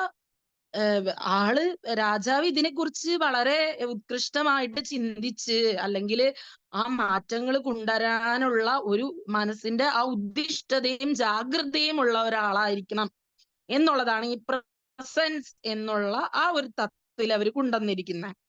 ഇനി അപ്പൊ ഒരു വെബ്സൈറ്റ് ഒരാൾ വന്ന് ഒരു സാധനം ചോദിക്കുന്ന സമയത്ത്, ഒരു ആമസോണിൽ ഒരാൾ വന്നിട്ട് ഒരു ചിലങ്ക ഓർഡർ ചെയ്യുന്ന സമയത്ത്, ചിലങ്ക ചോദിക്കുമ്പോ അമ്മിക്കല്ല് ചോദിക്കുമ്പോ മിഞ്ചി ചോദിക്കുമ്പോ സാരിയും ഒന്നും കാണിച്ചു കൊടുക്കാൻ പറ്റില്ല. അവരെന്താ ചോദിക്കുന്നു ആ പ്രസൻസ് കൊടുക്കുക. ഒരു ലെൻസ് ചോദിക്കുന്ന ആൾക്ക് ലെൻസ് കാണിച്ചു കൊടുക്കുക. അതുപോലെ ഇന്ററാക്ഷൻ വെച്ച് കഴിഞ്ഞാല് ഈ ഒരു ഫേസില് ബേസിക് ഇന്ററാക്ഷൻസ് ആണ് ഉള്ളത്. ഒരു ഇ ഗവേണൻസ് നമ്മൾ പറഞ്ഞിരിക്കുന്ന ആ ഇവല്യൂഷൻ, ആ മാറ്റം കൊണ്ടുവരുന്ന മോഡലില് എങ്ങനെയാണ് ആ മാറ്റം കൊണ്ടുവരുന്നത്? സിറ്റിസൺ അല്ലെങ്കിൽ ബിസിനസ് ഒരു ഇമെയിൽ കോണ്ടാക്റ്റോ ഫീഡ്ബാക്കോ ഒക്കെ ചോദിക്കുമ്പോൾ പെട്ടെന്ന് അതിനോടൊരു റെസ്പോണ്ട്, ഒരു ഇന്ററാക്ഷൻ ഫേസ് ഉണ്ട്. നമ്മൾ കഴിഞ്ഞ ദിവസം ചാറ്റ് ബോട്ടോട് പറഞ്ഞ പോലെ നമുക്കൊരു ഇന്ററാക്ഷൻ ഫേസ് നമ്മൾ വെച്ചിട്ടുണ്ടെങ്കിൽ ആ ഇന്ററാക്ഷൻ അനുസരിച്ച് പ്രതികരിക്കുന്ന ഒരു ചാറ്റ് ബോട്ട് ആയിരിക്കണം ഇന്ററാക്ഷൻ. ദെൻ ട്രാൻസാക്ഷൻ എന്താണ്? നമ്മളിപ്പോ ആൾക്കാർ ടാക്സ് പേ ചെയ്യുന്ന സമയത്ത് ആൾക്കാർ ടാക്സ് അടയ്ക്കുന്നുണ്ട്, നികുതി, വണ്ടിയുള്ളവർക്ക് വണ്ടിയുടെ നികുതി, കെട്ടിട നികുതി, കരനികുതി, ഭൂമി നികുതി എന്നൊക്കെ പറഞ്ഞ് അടയ്ക്കുന്നുണ്ട് ആൾക്കാർ. അപ്പൊ അടയ്ക്കുന്ന ഈ നികുതികളെല്ലാം, അതുപോലെ ലൈസൻസുകളുടെ റീന്യൂവലുകൾ, അതുപോലെ ഒരു കോൺട്രാക്ട്, ഒരു ബിൽഡിംഗ് പ്രൊക്യൂർമെന്റ്, ഒരു ബിസിനസ് തുടങ്ങുന്നതിന്, ഇതിനൊക്കെ ഗവൺമെന്റിന്റെ മുന്നിൽ അർപ്പിക്കുന്ന ഒരേ കാര്യങ്ങൾ, നികുതികൾ ഒക്കെ അടയ്ക്കുന്നുണ്ട്. ഈ അടയ്ക്കുന്നതെല്ലാം correct transaction payment, bill payment, ഇതിന്റെ ഓൺലൈൻ ട്രാൻസാക്ഷൻസ്, ഇതെല്ലാം നമ്മുടെ കയ്യിൽ രേഖകളായിട്ടുണ്ടായിരിക്കണം. അത് ഗവൺമെന്റിന്റെ കയ്യിലുണ്ടായിരിക്കണം. ഇനി അടുത്തത് ട്രാൻസ്ഫോർമേഷൻ. അതുപോലെ പ്രോജക്റ്റുകൾ ഏതൊക്കെയാണ് മെച്ചുവർ ആയ പ്രോജക്റ്റ്, ഫോർഫീച്ചർ ആയി കിടക്കുന്ന ഷെയർസ്, അപ്പൊ അതുപോലെ ഇനഫ് ആയിട്ടുള്ള മെച്ചുവർ ആയി കിടക്കുന്ന ചേഞ്ചുകൾ വരേണ്ടുന്ന ഗവൺമെന്റിന്റെ എക്സിസ്റ്റിംഗ് ആയിട്ടുള്ള പ്രോസസ്സുകൾ, ഫംഗ്ഷനുകൾ, ഇതൊക്കെ എവിടെയാണ് തടസ്സം, എന്തൊക്കെ പ്രോജക്റ്റുകളാണ് വന്നുകൊണ്ടിരിക്കുന്നത്, എന്തൊക്കെ പ്രോജക്റ്റുകളാണ് മാറ്റങ്ങൾ വേണ്ടത്, ഇപ്പൊ എന്തൊക്കെയാണ് ഗവൺമെന്റ് ഭരണത്തിൽ വന്നപ്പോ തരാന്ന് പറഞ്ഞിരിക്കുന്നത്, അപ്പൊ അത്രത്തൊക്കെ ട്രാൻസ്ഫോർമേഷൻസ് വന്നിട്ടുണ്ട്, ഇനി എത്രത്തോളം വരാനുണ്ട്, ഇനി മാറ്റം വരുത്താൻ സാധിക്കുമോ, ഇങ്ങനെയുള്ള കുറെ കാര്യങ്ങൾ, ഫങ്ഷൻസും പ്രോസസ്സുകളും എക്സിസ്റ്റിംഗ് എത്ര വരെ, നമ്മളോടത്ത് ഇപ്പൊ ഒരു വീടിന്റെ പണിക്കാരൻ വന്നിട്ട് നമ്മളോടത്ത് ചോദിക്കുകയാണ്, എന്തുവരെ ആയി വീട് എന്ന് ചോദിക്കുമ്പോ ഇത്ര ആയി, പണി കഴിഞ്ഞു എന്ന് സാറേ ഇത്ര ആയിണ്ട് മുതലാളി എന്ന് നമുക്ക് പറയാൻ കഴിയണം. അതർവൈസ്, അല്ലെങ്കിൽ ഇത്രയും വരെ തീർന്നു, ഇപ്പൊ ടീച്ചറോട് ചോദിക്കുകയാണ് എത്ര വരെ പഠിപ്പിച്ചു, ഇത്ര വരെ പഠിപ്പിച്ച് തീർന്നു എന്ന് പറയാൻ വളരെ ക്ലാരിഫിക്കേഷനോട് പറയാൻ സാധിക്കണം. സോ ഇത്രയുമാണ് ഈ ഗവേണൻസ്, അതിന്റെ ആഡ് വാല്യൂസ്, ഒരു ഗാർഡനറിന്റെ ഇവല്യൂഷൻ മോഡൽ. ഇനി ഇത് ഇന്ത്യയിൽ ചോദിച്ചിരിക്കുകയാണ്. ഇന്ത്യയിൽ കുറെ നമ്മുടെ അടുത്ത് എന്താ ഹിസ്റ്റോറിക്കൽ ആയിട്ടുള്ള എവല്യൂഷൻസ് ഒക്കെ ചോദിച്ചിട്ടുണ്ട്. അപ്പൊ നമ്മളൊരു 1970 തുടങ്ങും. 1970 തുടങ്ങി 1990 വരെയാണ് എന്ത് വന്നത്, എസ്റ്റാബ്ലിഷ്മെന്റ്, IT ബേസ്ഡ് ഓർഗനൈസേഷൻസ് ഒക്കെ വന്നു തുടങ്ങിയത്. ഒരു 70 തൊട്ട് തുടങ്ങി. കമ്പ്യൂട്ടർ, ആദ്യം കമ്പ്യൂട്ടറിനൊക്കെ എതിർത്തുകൊണ്ടിരുന്ന ആൾക്കാരാണ് ഇപ്പൊ കമ്പ്യൂട്ടറിൽ ജോലി ചെയ്തുകൊണ്ടിരിക്കുന്നത്. അപ്പോ കമ്പ്യൂട്ടർ വേണ്ട, അല്ലെങ്കിൽ ഡിജിറ്റൽ ആയിട്ടുള്ളത് വേണ്ട എന്നൊക്കെ പറഞ്ഞുകൊണ്ടിരുന്നവര് അത് പഠിച്ചെടുത്ത് അങ്ങനെയൊക്കെ ജോലിയിൽ ഇരിക്കുന്നു. അപ്പോ ഡിപ്പാർട്ട്മെന്റ് ഓഫ് ഇലക്ട്രോണിക്സ് എസ്റ്റാബ്ലിഷ് ചെയ്തത് 1970-ലാണ്. ഇലക്ട്രോണിക് ഡിപ്പാർട്ട്മെന്റ് എന്ന് വന്നത് 1970-ലാണ്. എന്തിനു വേണ്ടി? ടെക്നോളജിയുടെ ബെറ്റർ ആയിട്ടുള്ള ഇംപ്ലിമെന്റേഷന് വേണ്ടി. അപ്പൊ ഡിജിറ്റൽ ടെക്നോളജി ഇന്ത്യയിൽ വലിയ ഒരു പ്രോസസ്സാണ്. ലാസ്റ്റ് 2 വർഷം കൊണ്ട്, കഴിഞ്ഞ 2 വർഷം കൊണ്ട് ഇലക്ട്രോണിക്കലി ആൾക്കാർ വളരെ അഡ്വാൻസ്ഡ് ആണ്. അതായത് ആൾക്കാർ ഇതൊക്കെ ഇലക്ട്രോണിക്സ് ഒക്കെ ഇന്ത്യയിലും പഠിക്കുന്നുണ്ട്. Electronic engineering, electronic and mechanical, അങ്ങനെ പല ട്രിപ്പിളീസ്, ഇങ്ങനെയൊക്കെയുള്ള ഇലക്ട്രോണിക്കൽ ഇതൊക്കെ വന്നിട്ടുണ്ട്. സോ നമുക്ക് വളരെ കോംപ്ലക്സ് ആയിട്ടുള്ള ഇന്റർപ്ലേകളൊക്കെ നടന്നാലും ഇതിന്റെ സിറ്റുവേഷൻ, ഇതിന്റെ ആക്ടേഴ്സ്, ഇതിന്റെ പ്രോസസ്സുകൾ, ഇതിന്റെ തന്നെ മൾട്ടിപ്പിൾ ആയിട്ടുള്ള ഓർഗനൈസേഷൻസ്, ഇതിന്റെ തന്നെ ഡിഫറെന്റ് ലെയറുകൾ, ഇതൊക്കെ അറിയാം. So from 70s to 90s, the basic digital infrastructure and the related organizations were established from 90s, and the country has taken major step in this aspect. അപ്പൊ 90s എത്തിയപ്പോഴത്തേക്കും രാജ്യം എന്താ 70 to 90 ആയപ്പോഴേക്കും ഒരു 20 വർഷത്തിന്റെ ഒരു ഗ്യാപ്പ് വന്നില്ലേ? അപ്പൊ ഈ 20 വർഷം കൊണ്ട് ഒരു നാഷണൽ ഇൻഫർമേറ്റിക് സെന്റർ എന്ന് പറഞ്ഞ NIC സെറ്റപ്പായി. അപ്പോ രാജ്യത്തിന് തന്നെ വിവര സാങ്കേതിക വിദ്യ എന്ന് പറയുന്ന അത്രയും വളരെ ഒരു 1977-ല് 1977-ല് നാഷണൽ പ്രയോറിറ്റി, ദേശീയ തരത്തിലുള്ള ഏറ്റവും ഉയർന്ന തരത്തില്, അതായത് കേന്ദ്ര തരത്തില് ദേശീയ തരത്തിലുള്ള നാഷണൽ പ്രയോറിറ്റീസ് എന്തൊക്കെയാണ് എന്നുള്ളതിനെ കുറിച്ച് ഒരു രാജ്യം എന്നുള്ള നിലയ്ക്ക് രാജ്യത്തിന് ഏറ്റവും ഇമ്പോർട്ടന്റ് ആയിട്ടുള്ള കാര്യങ്ങൾ എന്തൊക്കെയാണ് എന്നുള്ള നിയമം വന്നു, അല്ലെങ്കിൽ ആ ഒരു ഇൻഫർമേഷൻ സെന്റർ വന്നു, NIC, നാഷണൽ ഇൻഫർമേറ്റിംഗ് സെന്റർ. ഇനി ഗവൺമെന്റ് ഓഫീസ് സ്റ്റാർട്ട് ചെയ്തത് ഓട്ടോമേഷൻ സോഫ്റ്റ്വെയർ വെച്ചിട്ടാണ് 77 മുതൽ 80s വരെ. അപ്പൊ ഗവൺമെന്റിന് ഓഫീസുകളൊക്കെ വേണ്ടേ ഇതിന് വേണ്ടിയിട്ട്. അപ്പൊ 77 സ്റ്റാർട്ട് ചെയ്തു തുടങ്ങി, 80കൾ വരെ ഓഫീസുകളായി. A number of government offices started. അത് കഴിഞ്ഞ് ഇഷ്ടംപോലെ ഓഫീസുകളായി, കമ്പ്യൂട്ടറുകൾ വച്ചിട്ട് വേർഡില് ചെയ്യാൻ തുടങ്ങി, വേർഡ് പ്രോസസ്സിംഗിൽ സ്റ്റാർട്ട് ചെയ്തു.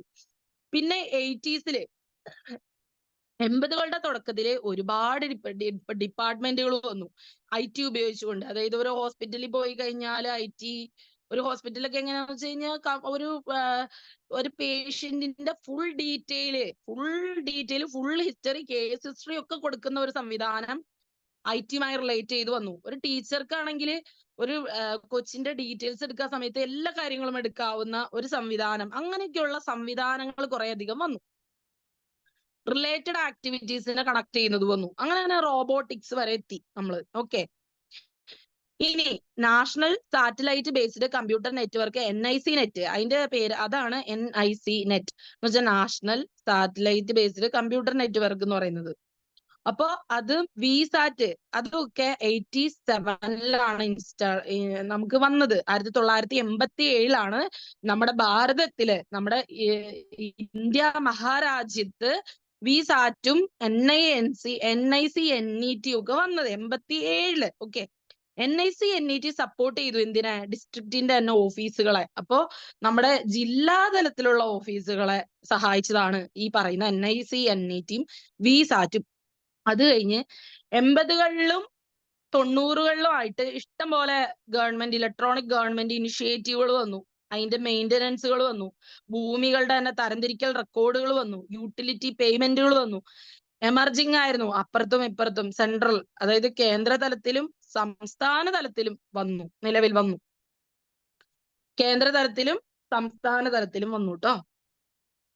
അത് കഴിഞ്ഞ് district information system of the national informatics centre DISNIC all ക്യാപ്സില് അത് എസ്റ്റാബ്ലിഷ് ചെയ്തത് നമുക്ക് എല്ലാ ഡിസ്ട്രിക്റ്റുകളിലും എല്ലാ ഓഫീസുകളും ഡിജിറ്റലൈസ് ചെയ്യാൻ, അതായത് നമുക്കൊരു ഡിജിറ്റൽ യുഗം ആരംഭിച്ചു എന്നൊക്കെ പറയാം. നമുക്ക് എല്ലായിടത്തും ഈ ഒരു വരട്ടെ, പേപ്പറുകളിൽ മാത്രമല്ലാതെ ഡിജിറ്റൽ ആയിട്ടും വരട്ടെ എന്നുള്ള ഒരു സംവിധാനം വന്നു.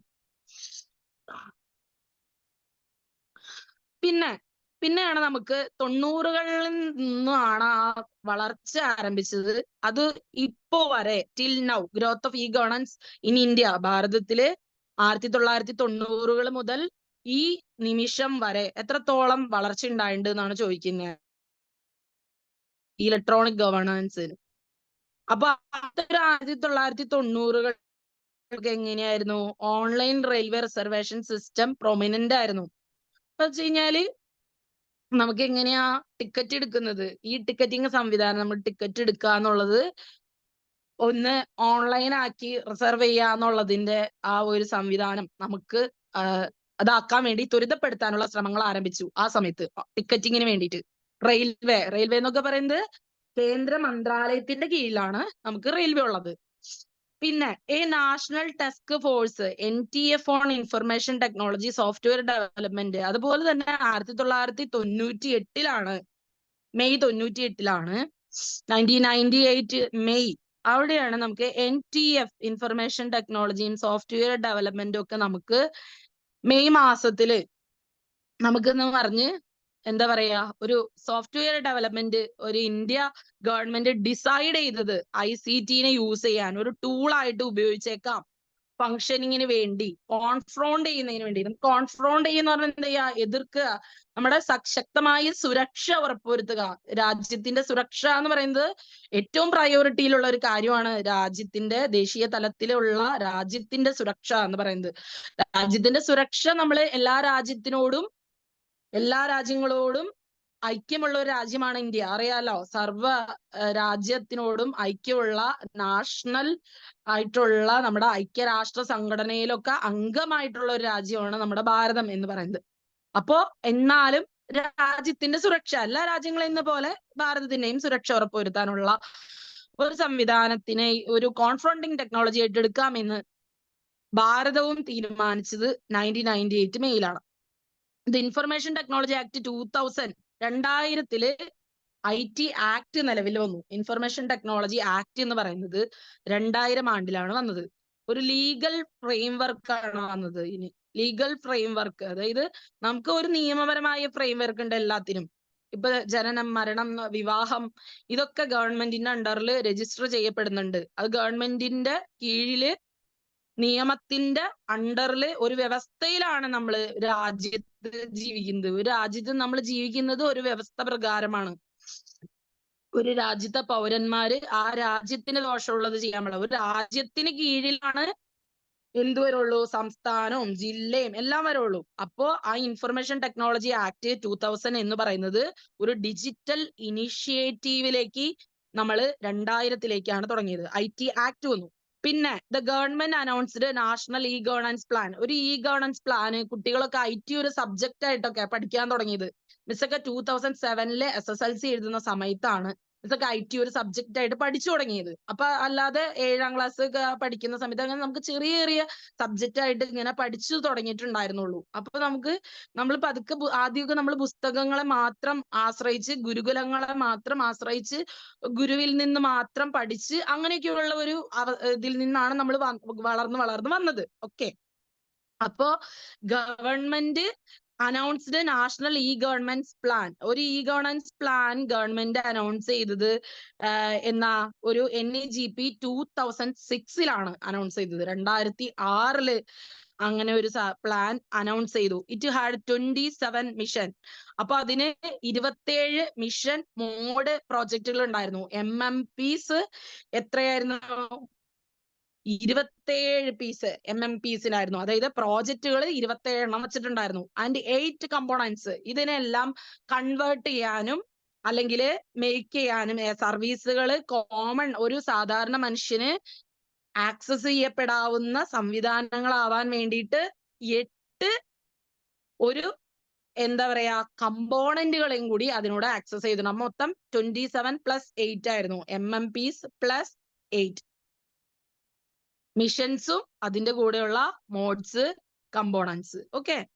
പിന്നെ നമുക്ക് പാസ്പോർട്ട് സേവാ പ്രോജക്റ്റുകൾ വന്നു. പിന്നെയാണ് പറഞ്ഞ ടാറ്റ കൺസൾട്ടൻസി സർവീസസുമായിട്ട് നമ്മള് പാർട്ട്ണർഷിപ്പില് നമുക്ക് എന്താ സംഭവിച്ചേ?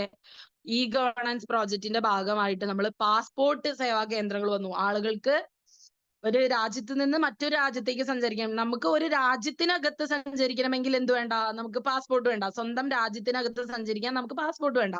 പക്ഷേ ഇന്ത്യ അല്ലാതെ മറ്റൊരു വിദേശ രാജ്യത്തേക്ക് സഞ്ചരിക്കണമെങ്കിൽ ഒരു പൗരന് എന്ത് വേണം? പാസ്പോർട്ട് വേണം. അപ്പോ പാസ്പോർട്ട് സേവാ പ്രൊജക്റ്റുകൾ നമുക്ക് വന്നു. അത് നമുക്ക് ഡെലിവർ ചെയ്യുന്ന ഒരു പ്രോജക്റ്റിലാണ് ടാറ്റ കൺസൾട്ടൻസി സർവീസസിനെ അസോസിയേറ്റ് ചെയ്തിരുന്നത്. അപ്പൊ the process of citizen service delivery has been automated through country wide networked environment. ഇതൊക്കെ ഒരു സിസ്റ്റത്തിലേക്ക് എൻറോൾ ചെയ്യുകയും ഇന്ന ആളുടെ മകളാണ്, ഇന്ന ആളുടെ ഭാര്യയാണ് എന്നൊക്കെ പറഞ്ഞ് എൻറോൾ ചെയ്ത് നമ്മൾ ഒരു പാസ്പോർട്ടിന് വേണ്ടി അപേക്ഷിക്കുന്ന ഒരു സിസ്റ്റവും ഒരു രാജ്യത്ത് നിലവിൽ വന്നു. അതിങ്ങനെ പാസ്പോർട്ട് സേവാ കേന്ദ്ര PSKs എന്ന് പറയും നമ്മൾ. PSKs, പാസ്പോർട്ട് സേവാ ലഘു കേന്ദ്ര PSLKs. അതിന്റെ ചെറിയ കേന്ദ്രങ്ങൾ പാസ്പോർട്ട് ഓഫീസുകൾ. നമുക്ക് ആലുവയിലൊക്കെ പാസ്പോർട്ട് ഓഫീസ് ഉണ്ടല്ലോ. എക്സ്റ്റേണൽ സ്റ്റേക്ക് ഹോൾഡേഴ്സ്. അപ്പൊ നമ്മൾ അതിന്റെ തന്നെ പുറത്തായിട്ടുള്ള സ്റ്റേക്ക് ഹോൾഡേഴ്സ് ഉണ്ട്. പാസ്പോർട്ട് സേവാ കേന്ദ്രങ്ങളിലൊക്കെ ആരുണ്ട്? പോലീസുകാരുണ്ട്. ഇന്ത്യയുടെ തന്നെ സെക്യൂരിറ്റി പ്രസ്സുകളുണ്ട്. നമുക്ക് ഇന്ത്യ എന്ന് പറഞ്ഞാൽ നമ്മുടെ ഭാരതത്തിന് എല്ലാ രാജ്യത്തിനും പോലെ ഭാരതത്തിനും സെക്യൂരിറ്റി പ്രസ് ഉണ്ട്. ഇന്ത്യയുടെ പോസ്റ്റ്, ഇന്ത്യയുടെ തപാൽ കേന്ദ്രങ്ങളും കേന്ദ്ര ഭരണ സംവിധാനത്തിന് കീഴിലാണ്. അപ്പൊ അതും വന്നു. അതും ഡിജിറ്റലൈസ് ചെയ്തു. നമുക്ക് എന്താ പറയാ, കത്തുകൾ അയക്കുക, ടെലിഗ്രാം, അങ്ങനത്തെ ഒരുപാട് സേവനങ്ങൾ നമുക്ക് പോസ്റ്റലായിട്ടുണ്ട്. ഓക്കെ. നമുക്ക് ഡെലിവറി ചെയ്ത് നോക്കാം. പോസ്റ്റ് ഓഫീസിൽ നിന്ന് നമുക്ക് എന്തായി ട്രാക്ക് ചെയ്ത് നോക്കാനൊക്കെ ഉള്ള സംവിധാനങ്ങൾ നമുക്ക് ഉണ്ട്. From 2008 to 2013 several initiative has been taken. അപ്പൊ നമ്മൾ 2008 മുതൽ 2013 വരെ ഒരുപാട് തുടക്കങ്ങൾ, ആരംഭങ്ങൾ ഉണ്ടായി. അതെന്തൊക്കെയാന്ന് വെച്ച് കഴിഞ്ഞാൽ IT ആക്ട് വന്നു. IT act amended enabling the central government to issue rules related to the electronic signature and penalize for sending offensive messages, pornography, child porn, cyber terrorism, voyeurism. അതായത് സൈബർ ഇടങ്ങളിലുള്ള, അതായത് കുട്ടികൾക്ക് എതിരെയായിട്ട് വരുന്ന ചൈൽഡ് പോൺ, നമ്മൾ നിരോധിച്ച കാര്യങ്ങളെ കുറിച്ചാണ് സംസാരിക്കുന്നത്. കുഞ്ഞി കുട്ടികളായി ചില ശിശുക്കൾക്കെതിരെയുള്ള ലൈംഗിക അതിക്രമങ്ങള് അത് നിയമം മൂലം നിരോധിച്ചു. അത് IT ആക്ട് 2000 സൈബർ ഇടങ്ങളില് കുഞ്ഞു കുട്ടികൾ കാണാൻ പാടില്ലാത്ത കാര്യങ്ങൾ കാണാ, അവരെ ഇതിലേക്ക് വലിച്ചഴിക്കുക, പോണോഗ്രഫി അതായത് ന്യൂഡായിട്ട് അവരെ ചിത്രീകരിക്കുക, ഒഫൻസീവ് മെസ്സേജ് തെറ്റായ മെസ്സേജുകൾ കുട്ടികൾക്ക് അയക്കുക, ഇതൊക്കെ നമ്മുടെ ഈ ചൈൽഡ് ലേബർ ആക്ട് പ്രകാരം നിരോധിച്ചിട്ടുണ്ടല്ലോ. ശിശുവേല, കുഞ്ഞു കുട്ടികളെ ജോലി ചെയ്യിക്കുന്നത് നിരോധിച്ചിട്ടില്ലേ? അതുപോലെ നമ്മൾ നിരോധിച്ചിട്ടുള്ള ഒരു കാര്യമാണ്. ഇനി സൈബർ ടെററിസം, അതായത് സൈബർ ടെററിസം സൈബർ ഇടങ്ങളിൽ ബുള്ളി ചെയ്യുക, ആൾക്കാരെ ഭീഷണിപ്പെടുത്തുക, പാർട്ടിയുടെ പേര് പറഞ്ഞ് ഭീഷണിപ്പെടുത്തുക, കഴിവുള്ളവരെ അപമാനിക്കുക, അല്ലെങ്കിൽ സോഷ്യൽ ഇടങ്ങളിൽ അപമാനിക്കുക, സ്ത്രീ സുരക്ഷേനെയും അപമാനിക്കുക, സ്ത്രീകളെ അപമാനിക്കുക, ഇങ്ങനെയൊക്കെ ഉള്ള കാര്യങ്ങളൊക്കെ സൈബർ ടെററിസത്തിന്റെ അണ്ടറിൽ വരുന്നതാണ്. അപ്പൊ അതൊക്കെ നിരോധിച്ചിട്ടുണ്ട്, നിയമം മൂലം നിരോധിച്ചിട്ടുള്ളതാണ് IT ആക്ട് 2000 പ്രകാരം. അപ്പൊ ഇതൊക്കെ ഓരോരുത്തർ ചെയ്യുമ്പോ അതൊക്കെ ഇന്നതാണ് എന്ന് കണ്ടുപിടിക്കാനായിട്ട് ആരുണ്ട്? ഗവൺമെന്റിന് തന്നെ അതിന്റെ ആൾക്കാരുണ്ട്. ഇപ്പൊ പെൺകുട്ടികൾക്ക് എതിരുള്ളതാണെങ്കിൽ പെൺകുട്ടികളുണ്ട്, സ്ത്രീകളെ തന്നെ അതിന്റെ സുരക്ഷ ഏൽപ്പിച്ചിട്ടുണ്ട്. ഇനി അമ്മമാരുടെ കൂട്ടായ്മയാണെങ്കിൽ അമ്മമാരുടെ കൂട്ടായ്മയുണ്ട്, അച്ഛന്മാരുടെ കൂട്ടായ്മയിൽ ആ ഒരു കൊച്ച് ഇപ്പൊ നിയമത്തിന് മുന്നിൽ ചെന്ന് നിൽക്കുമ്പോ ആ കൊച്ചിനോട് ചോദിക്കൂലോ, ഒരു എക്സാമ്പിളിന് മിസ് പറയണം, അച്ഛനോടാണോ അമ്മയോടാണോ, അല്ലെങ്കിൽ ആ കൊച്ചോട് സത്യം പറയാവുന്ന അവസ്ഥയിൽ സത്യം ചോദിക്കുന്ന സമയത്ത് ആ കൊച്ചു പ്രിഫറൻസ് സത്യമായി പറയുന്ന ഒരു ഇത് വരുമ്പോൾ അത് റെക്കോർഡ് ചെയ്തിട്ടുണ്ടായിരിക്കും. അത് കുഞ്ഞില് തന്നെ പറയുന്ന കാര്യം സത്യം തന്നെ ആയിരിക്കുമല്ലോ. ഒരു പ്രായം വരെ നമ്മള് പിന്നെ നുണയൊക്കെ വരുന്നത് പിന്നെയാണ്. അപ്പോ ആ സൈബർ അതുപോലെ തന്നെ കുഞ്ഞു കുട്ടികളുടെ child porn, offensive messages, pornography, ഇങ്ങനെ ഡിജിറ്റലിയും എല്ലാം നിരോധിച്ചിട്ടുണ്ട്. ഇനി 2008, ഇനി 2008 തന്നെ national service delivery gateway NSDG launch ചെയ്തു. അതെങ്ങനെയാ വെച്ചാൽ NSDG എന്ന് പറഞ്ഞാൽ ഒരു standard based messaging middleware ആണ്. അത് വെച്ച് കഴിഞ്ഞാല് ഈ ഗവൺമെന്റ്സിന് വേണ്ടിയിട്ട് അവര് ഇതിന്റെ ഇടയ്ക്ക് ഉണ്ടാക്കി വെച്ചിരിക്കുന്ന ഒരു സംവിധാനം എന്ന് വേണമെങ്കിൽ നമുക്ക് പറയാം. ഒരു മിഡിൽ വെയർ, ഒരു ഇടനില എന്നൊക്കെ നമ്മൾ പറയില്ലേ, ഒരു ഇടം. നമ്മൾ പണ്ടൊക്കെ 1098 ഉണ്ടായിരുന്നു. 1098 എന്ന് പറഞ്ഞാൽ കുട്ടികൾക്ക് എതിരെയുള്ള അതിക്രമങ്ങളൊക്കെ വിളിച്ച് പറയാൻ, അവരോട് സംസാരിക്കാം, അവർക്ക് ഒരു പ്രൊട്ടക്ഷൻ എന്നുള്ള നിലയ്ക്ക് ഗവൺമെന്റ് കൊണ്ടുവന്ന ഒരു ഇതായിരുന്നു ചൈൽഡിന്റെ 1098 എന്ന് പറഞ്ഞ നമ്പർ ഉണ്ടായിരുന്നു. മിസ്സിന്റെ ഒക്കെ കുഞ്ഞിൽ ഉണ്ടായിരുന്നതാണ്. അപ്പൊ അതുപോലെ ഒരു നാഷണൽ പോളിസി അല്ലെങ്കിൽ NSDG ലോഞ്ച് ചെയ്തത് 2008. ഇനി the national policy on IT was approved in 2012. 2012 നമ്മള് ICTs അഡോപ്റ്റ് ചെയ്യാനായിട്ട് തുടങ്ങി. ICTs അഡോപ്റ്റ് ചെയ്യാന്ന് പറഞ്ഞാൽ 10 million additional ICT skilled man power, ഒരുപാട് ആളുകൾക്ക് ജോലി കൊടുത്തു. പഠിച്ച ആൾക്കാർക്ക് IT പഠിപ്പിച്ചു, അവരെ അഡോപ്റ്റ് ചെയ്തു. അതായത് ഓപ്പൺ ആയിട്ടുള്ള സ്റ്റാൻഡേർഡുകൾ അവർക്ക് വേണ്ടി പഠിപ്പിച്ചു കൊടുത്തു. Several such IT focused national goals, അതായത് NIOS പോലുള്ള കേന്ദ്രീയ വിദ്യാലയങ്ങളിൽ വെച്ച് എക്സാംസ് എഴുതാവുന്ന അത്രയും വലിയ ഓപ്പൺ സ്കൂളിന്റെ സാധ്യതകൾ വരെ രാജ്യത്തിന് വേണ്ടി തുറന്നു കൊടുത്ത ഒരു സംവിധാനം ഉണ്ടായി. 2012 കൂടി അത് വാലിഡേറ്റ് ചെയ്തു. പിന്നെ അടുത്തത് growth of government and governance in India. അപ്പോ 1990 നമ്മൾ എത്തി. അപ്പൊ 12 കാര്യങ്ങൾ കഴിഞ്ഞു. പിന്നെ 90 മുതൽ ഇതുവരെയുള്ള ഗ്രോത്തിനെ കുറിച്ച് നമ്മളോട് ചോദിക്കുകയാണ്.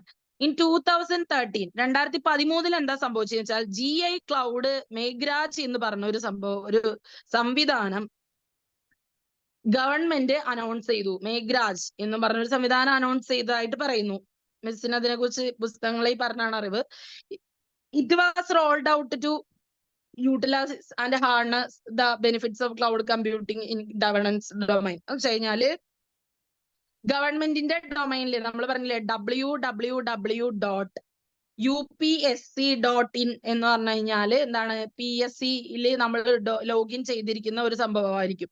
അപ്പൊ അതിൽ നമ്മളൊരു ഫോട്ടോ കൊടുത്തിട്ടുണ്ടായിരിക്കും, ഒപ്പിട്ടുണ്ടായിരിക്കും. നമ്മളൊരു ജോലിക്ക് വേണ്ടി അപേക്ഷിക്കുന്ന സമയത്ത് ആ ഡൊമൈനിൽ നമ്മൾ രജിസ്റ്റർ ചെയ്തിരിക്കുന്നതിനെയാണ് ഈ പറയുന്ന മേഘ്രാജ് ക്ലൗഡ് GI എന്നുള്ള രീതിയിൽ നമ്മൾ പറയുന്നത്. ആ ഒരു ബെനിഫിറ്റ് കിട്ടാൻ വേണ്ടിയിട്ടാണ് നമ്മളിപ്പോ നമ്മളൊരു ആധാർ കാർഡ് എടുക്കുന്ന, ആധാർ കാർഡുമായിട്ട് റിലേറ്റ് ചെയ്ത benefit, passport related benefits, ration card related benefits, അപ്പൊ ഒരു ഭാര്യ ഭർത്താവുമായിട്ട് ജീവിക്കുന്ന സമയത്ത് അങ്ങനെ ബെനിഫിഷ്യൽ എന്നല്ല നമ്മൾ ചിന്തിക്കുക, അത് കുറച്ചും കൂടി പേഴ്സണലൈസ്ഡ് ആണ്. അപ്പൊ നമ്മൾ അങ്ങനത്തെ ഒക്കെ ഉള്ള ഒരു ഗവൺമെന്റിന്റെ ഡൊമൈനിൽ നമ്മൾ ഭാര്യ ഭർത്താവുമാണ് ഇന്ന് ഇന്ത്യൻ നിയമം പ്രകാരം വിവാഹിതരായിരിക്കും. അപ്പൊ അതൊക്കെ ലോ മുഖാന്തിരം ഗവൺമെന്റിന്റെ അണ്ടറിൽ നമ്മൾ രജിസ്റ്റർ ചെയ്ത് അത് ഗവൺമെന്റിന്റെ തന്നെ കേന്ദ്ര ലെവലിലേക്ക് നമ്മൾ സമർപ്പിച്ചിട്ടുണ്ടാവണം. നമ്മളിപ്പോ ഏതെങ്കിലും ഒരു ജില്ലയിലോ ഏതെങ്കിലും ഒരു ലൊക്കാലിറ്റിയിലോ വിവാഹിതരായാലും ഗവൺമെന്റിന്റെ നിയമം പ്രകാരം അതല്ലെങ്കിൽ കേന്ദ്ര നിയമം പ്രകാരം ഇതെല്ലാം ഉറപ്പിക്കപ്പെട്ടിട്ടുള്ളതാണ്. അത് നിയമമാണ്. ആ നിയമത്തിൽ ഒരു മാറ്റവും ഇല്ല. അതൊരു നിയമമാണ്. ഒരു രാജ്യത്തിന്റെ നിയമം, ഒരു മാരിറ്റൽ ആക്ട് അല്ലെങ്കിൽ ഒരു സെക്യൂരിറ്റി ആക്ട്, IT പ്രകാരം ചെയ്തിട്ടിരിക്കുന്ന ഒരു ആക്ട് എന്നൊക്കെ പറയുന്നത് ഈ ക്ലൗഡ് കമ്പ്യൂട്ടിങ്ങിലേക്കും ആ ഗവൺമെന്റ്സിലേക്കുമാണ് വരുന്നത്.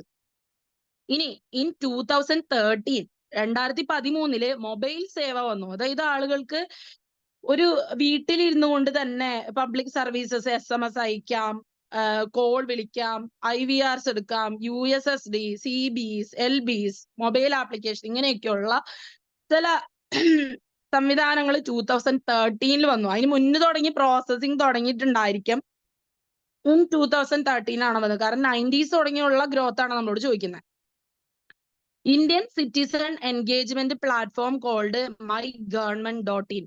അപ്പൊ നമുക്ക് എന്റെ ഗവൺമെന്റ് എന്നുള്ളത് അത് 2014 വന്നത്, 2014. It aims to establish a link between government and citizen.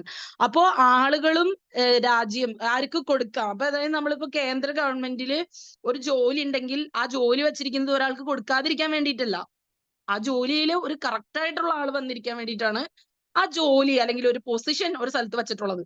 ഇപ്പൊ ഒരു സ്ഥലത്ത് ഒരു HR പൊസിഷൻ ഉണ്ടെങ്കിൽ ആ HR ആയിട്ട് അവിടെ ഒരാൾ കറക്റ്റ് ആയിട്ടുള്ള കൺവീനിയന്റ് ആയിട്ടുള്ള ഒരാൾ വന്നിരിക്കാൻ വേണ്ടിയിട്ടാണ് HR ഒരു പോസ്റ്റ് അവിടെ വെച്ചിട്ടുള്ളത്.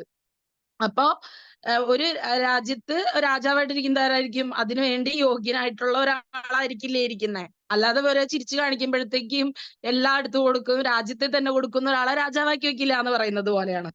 അപ്പൊ എന്താ സംഭവം എന്ന് വെച്ച് കഴിഞ്ഞാല് it aims to establish a link between government and citizen. അപ്പോ കിട്ടേണ്ട അർഹതപ്പെട്ട ആൾക്കാർക്ക് അർഹിക്കുന്ന അംഗീകാരം, അല്ല അംഗീകാരം മാത്രമല്ല അവർ അർഹിക്കുന്നത് എന്ത്.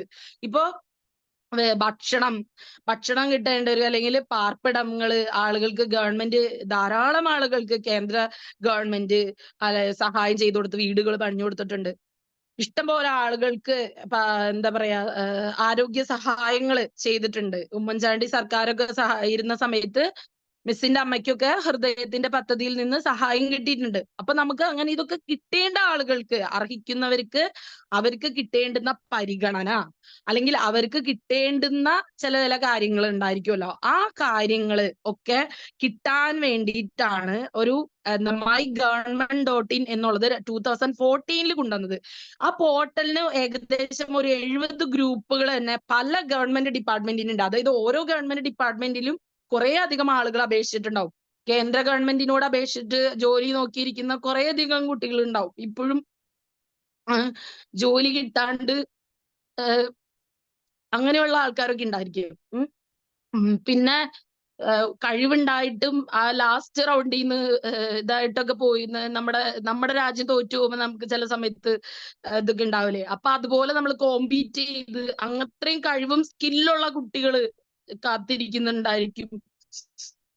പിന്നെ അതുപോലെ തന്നെ എന്താ പറയാ പല മിനിസ്ട്രികളിൽ നിന്ന് പലരും എന്താ പറയുന്ന ഓർഫനേജുകളില് നമുക്ക് തന്നെ പലതരം ഓർഫനേജുകൾ ഈ കുട്ടികളുടെ ഉണ്ട്.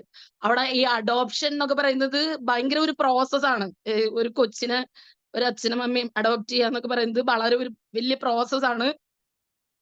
അതൊക്കെ ഗവൺമെന്റിന്റെ അണ്ടറിൽ ഗവൺമെന്റ് ആക്സസ് ചെയ്യുന്നതിൽ വരുന്ന ഡിലേയും കൊണ്ട് താമസം വരുന്നത്. അപ്പൊ ഇതൊക്കെ ഈ ഡിജിറ്റൽ പ്ലാറ്റ്ഫോംസിൽ പല മിനിസ്ട്രീസിൽ നിന്ന് പല ആളുകള് അവിടെ അപേക്ഷകൾ ഇങ്ങനെ കൊടുത്തിട്ടുണ്ടാവും. അപ്പൊ ഇതൊക്കെ ഡു ഡിസമിനേറ്റ് എന്നൊക്കെ പറഞ്ഞ് 3 മോഡ്സ് പാർട്ടിസിപ്പേഷൻ വേണ്ട കാര്യങ്ങളായിട്ട് ഡിജിറ്റലി കൊടുത്തിട്ടുണ്ടാവും. അപ്പോ അത് അത് ചെയ്യുക, ഡിസ്കസ് ചെയ്യുക, ഡിസമിനേറ്റ് ചെയ്യുക, അത് അതിന്റെ ആ പ്രോസസ്സ് ഡിലേ ആവുന്നത് കൊണ്ടാണ് അതില് താമസങ്ങൾ വരുന്നത്. അപ്പോ the do section has online ഇതിലാണ് ചെയ്യുന്ന സെക്ഷനിലാണ് ഓൺ ഗ്രൗണ്ട് ടാസ്കുകൾ നമുക്കുള്ളത് ചെയ്യേണ്ടുന്നിടത്ത്. പിന്നെ that the citizen has can undertake, അത് അവരാണ് ചെയ്യേണ്ടത്. സിറ്റിസൺസിന്റെ പാർട്ടിസിപ്പേഷൻ വേണ്ട ഇടമായിരിക്കും. പിന്നെ the discuss section helps citizens to express their valued insights and view. അപ്പൊ മുമ്പത്തെ തന്നെ അറിയാവുന്ന ആളുകള്, ഇൻസൈറ്റുകൾ ഉള്ളവര്, കാഴ്ചപ്പാടുകൾ ഉള്ളവര്, അതിലൂടെ കടന്നുപോയവര്, അങ്ങനെയുള്ള ഡിസ്കസ് സെക്ഷൻ വരുമ്പോ അതിൽ വീണ്ടും പലവരുടെയും കൊളാബറേഷൻ വരുമ്പോ ചിലപ്പോ അകലങ്ങൾ വരാം, തെറ്റുകൾ വരാം. അപ്പൊ വീണ്ടും നമ്മുടെ കയ്യിൽ നിന്ന് പോയിട്ട് വീണ്ടും ആ IT സെക്ഷനിൽ ഡു സെക്ഷന് ലാഗ് വരും, ഡിസ്കസ് സെക്ഷൻ വീണ്ടും കയറും.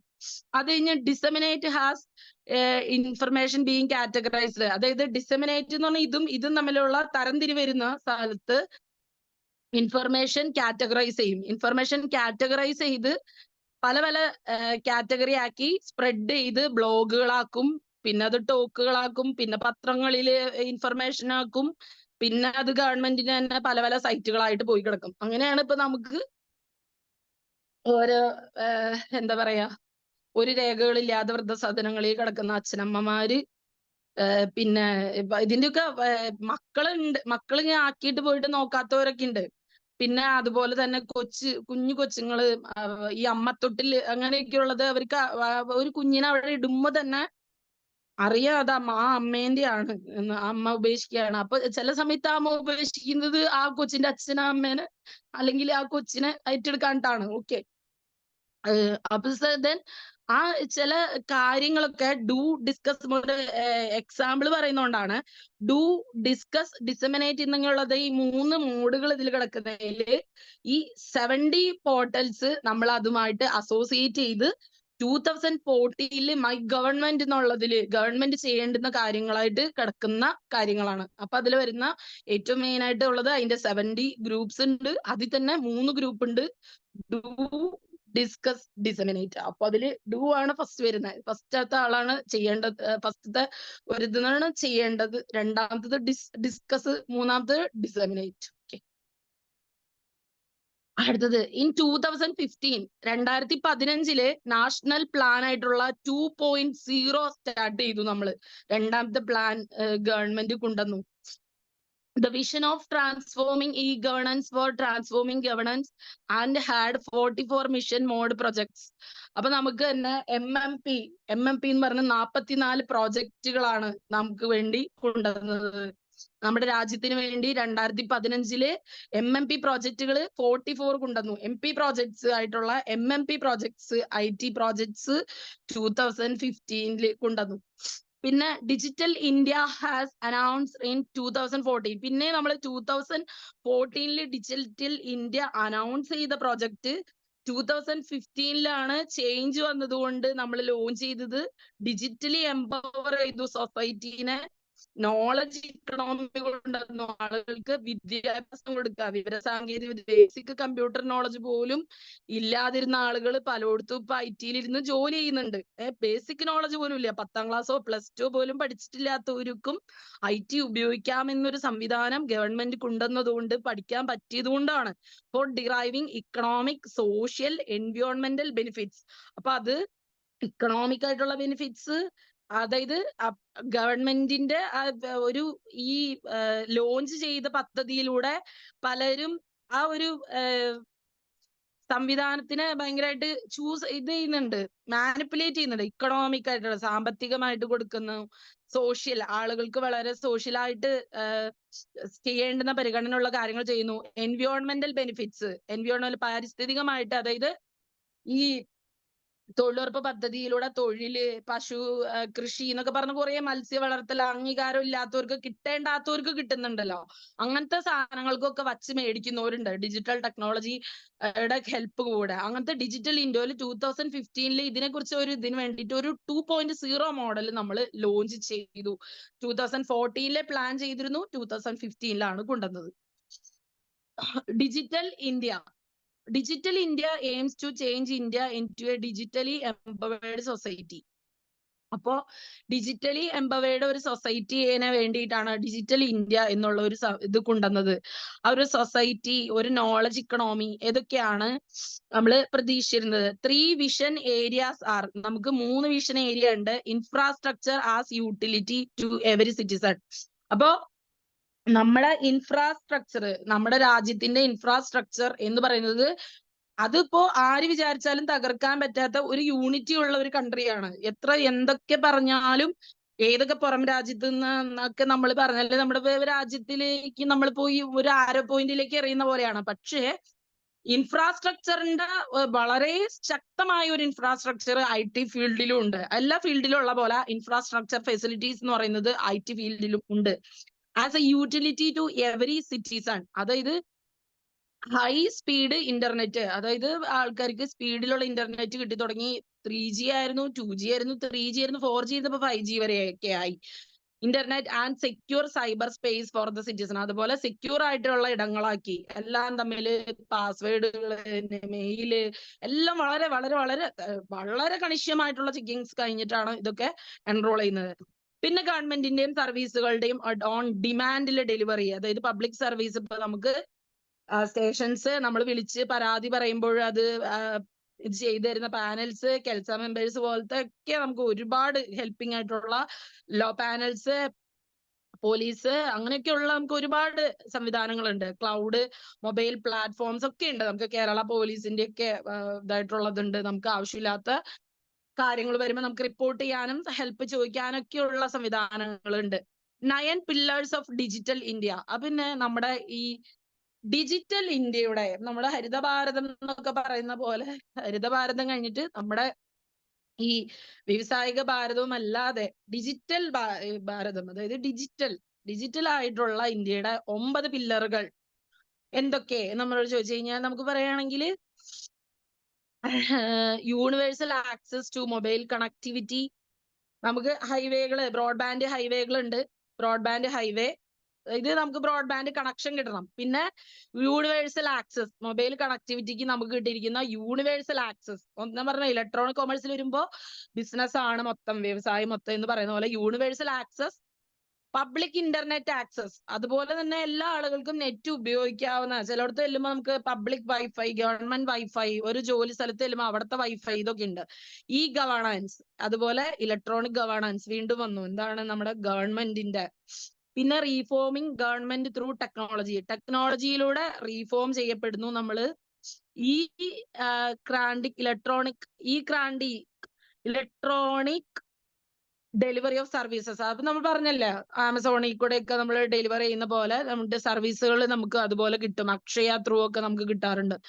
ഇൻഫർമേഷൻ ഫോർ ഓൾ, അതുപോലെ എല്ലാ ആളുകൾക്കും വിവരങ്ങൾ, ഇൻഫർമേഷൻ, എല്ലാ ആളുകൾക്കും വിവരം ചോദിച്ചു കഴിഞ്ഞാൽ കിട്ടുന്നു എന്ന് പറയുന്നു. ഇലക്ട്രോണിക്സ് മാനുഫാക്ചറിങ്, അതുപോലെ ഇതൊക്കെ ഉപയോഗിക്കണമെങ്കിൽ ഈ ഫോണ്, ഇതിന്റെയൊക്കെ മാനുഫാക്ചർ, ഇതിനു വേണ്ടി വർക്ക് ചെയ്യുന്നവര്, അതൊക്കെ വേണമല്ലോ. അതും കൂടി ഉണ്ടെങ്കിലേ വർക്ക് ചെയ്യുള്ളൂ.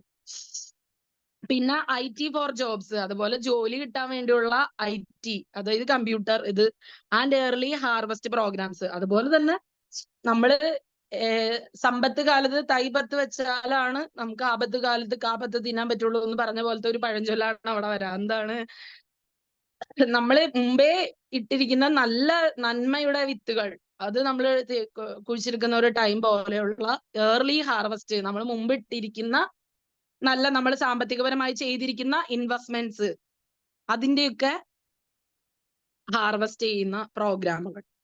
ഇത്രയുമാണ് ഡിജിറ്റൽ ഇന്ത്യയുടെ 9 പില്ലറുകൾ എന്ന് പറയുന്നത്. 9 തൂണുകൾ, നെടുംതൂണുകൾ എന്നൊക്കെ പറയും നമ്മുടെ ഡിജിറ്റൽ ഭാരതത്തിന്റെ, നമ്മുടെ 9 നെടും തൂണുകൾ. ഇനി നമുക്ക് വരുന്നത് key initiatives of digital India. പിന്നെ ഇതിന്റെയൊക്കെ കീ ഇനിഷ്യേറ്റീവ്സ് എന്തൊക്കെയാന്ന് നമ്മളടുത്ത് ചോദിച്ചിട്ടുണ്ട്.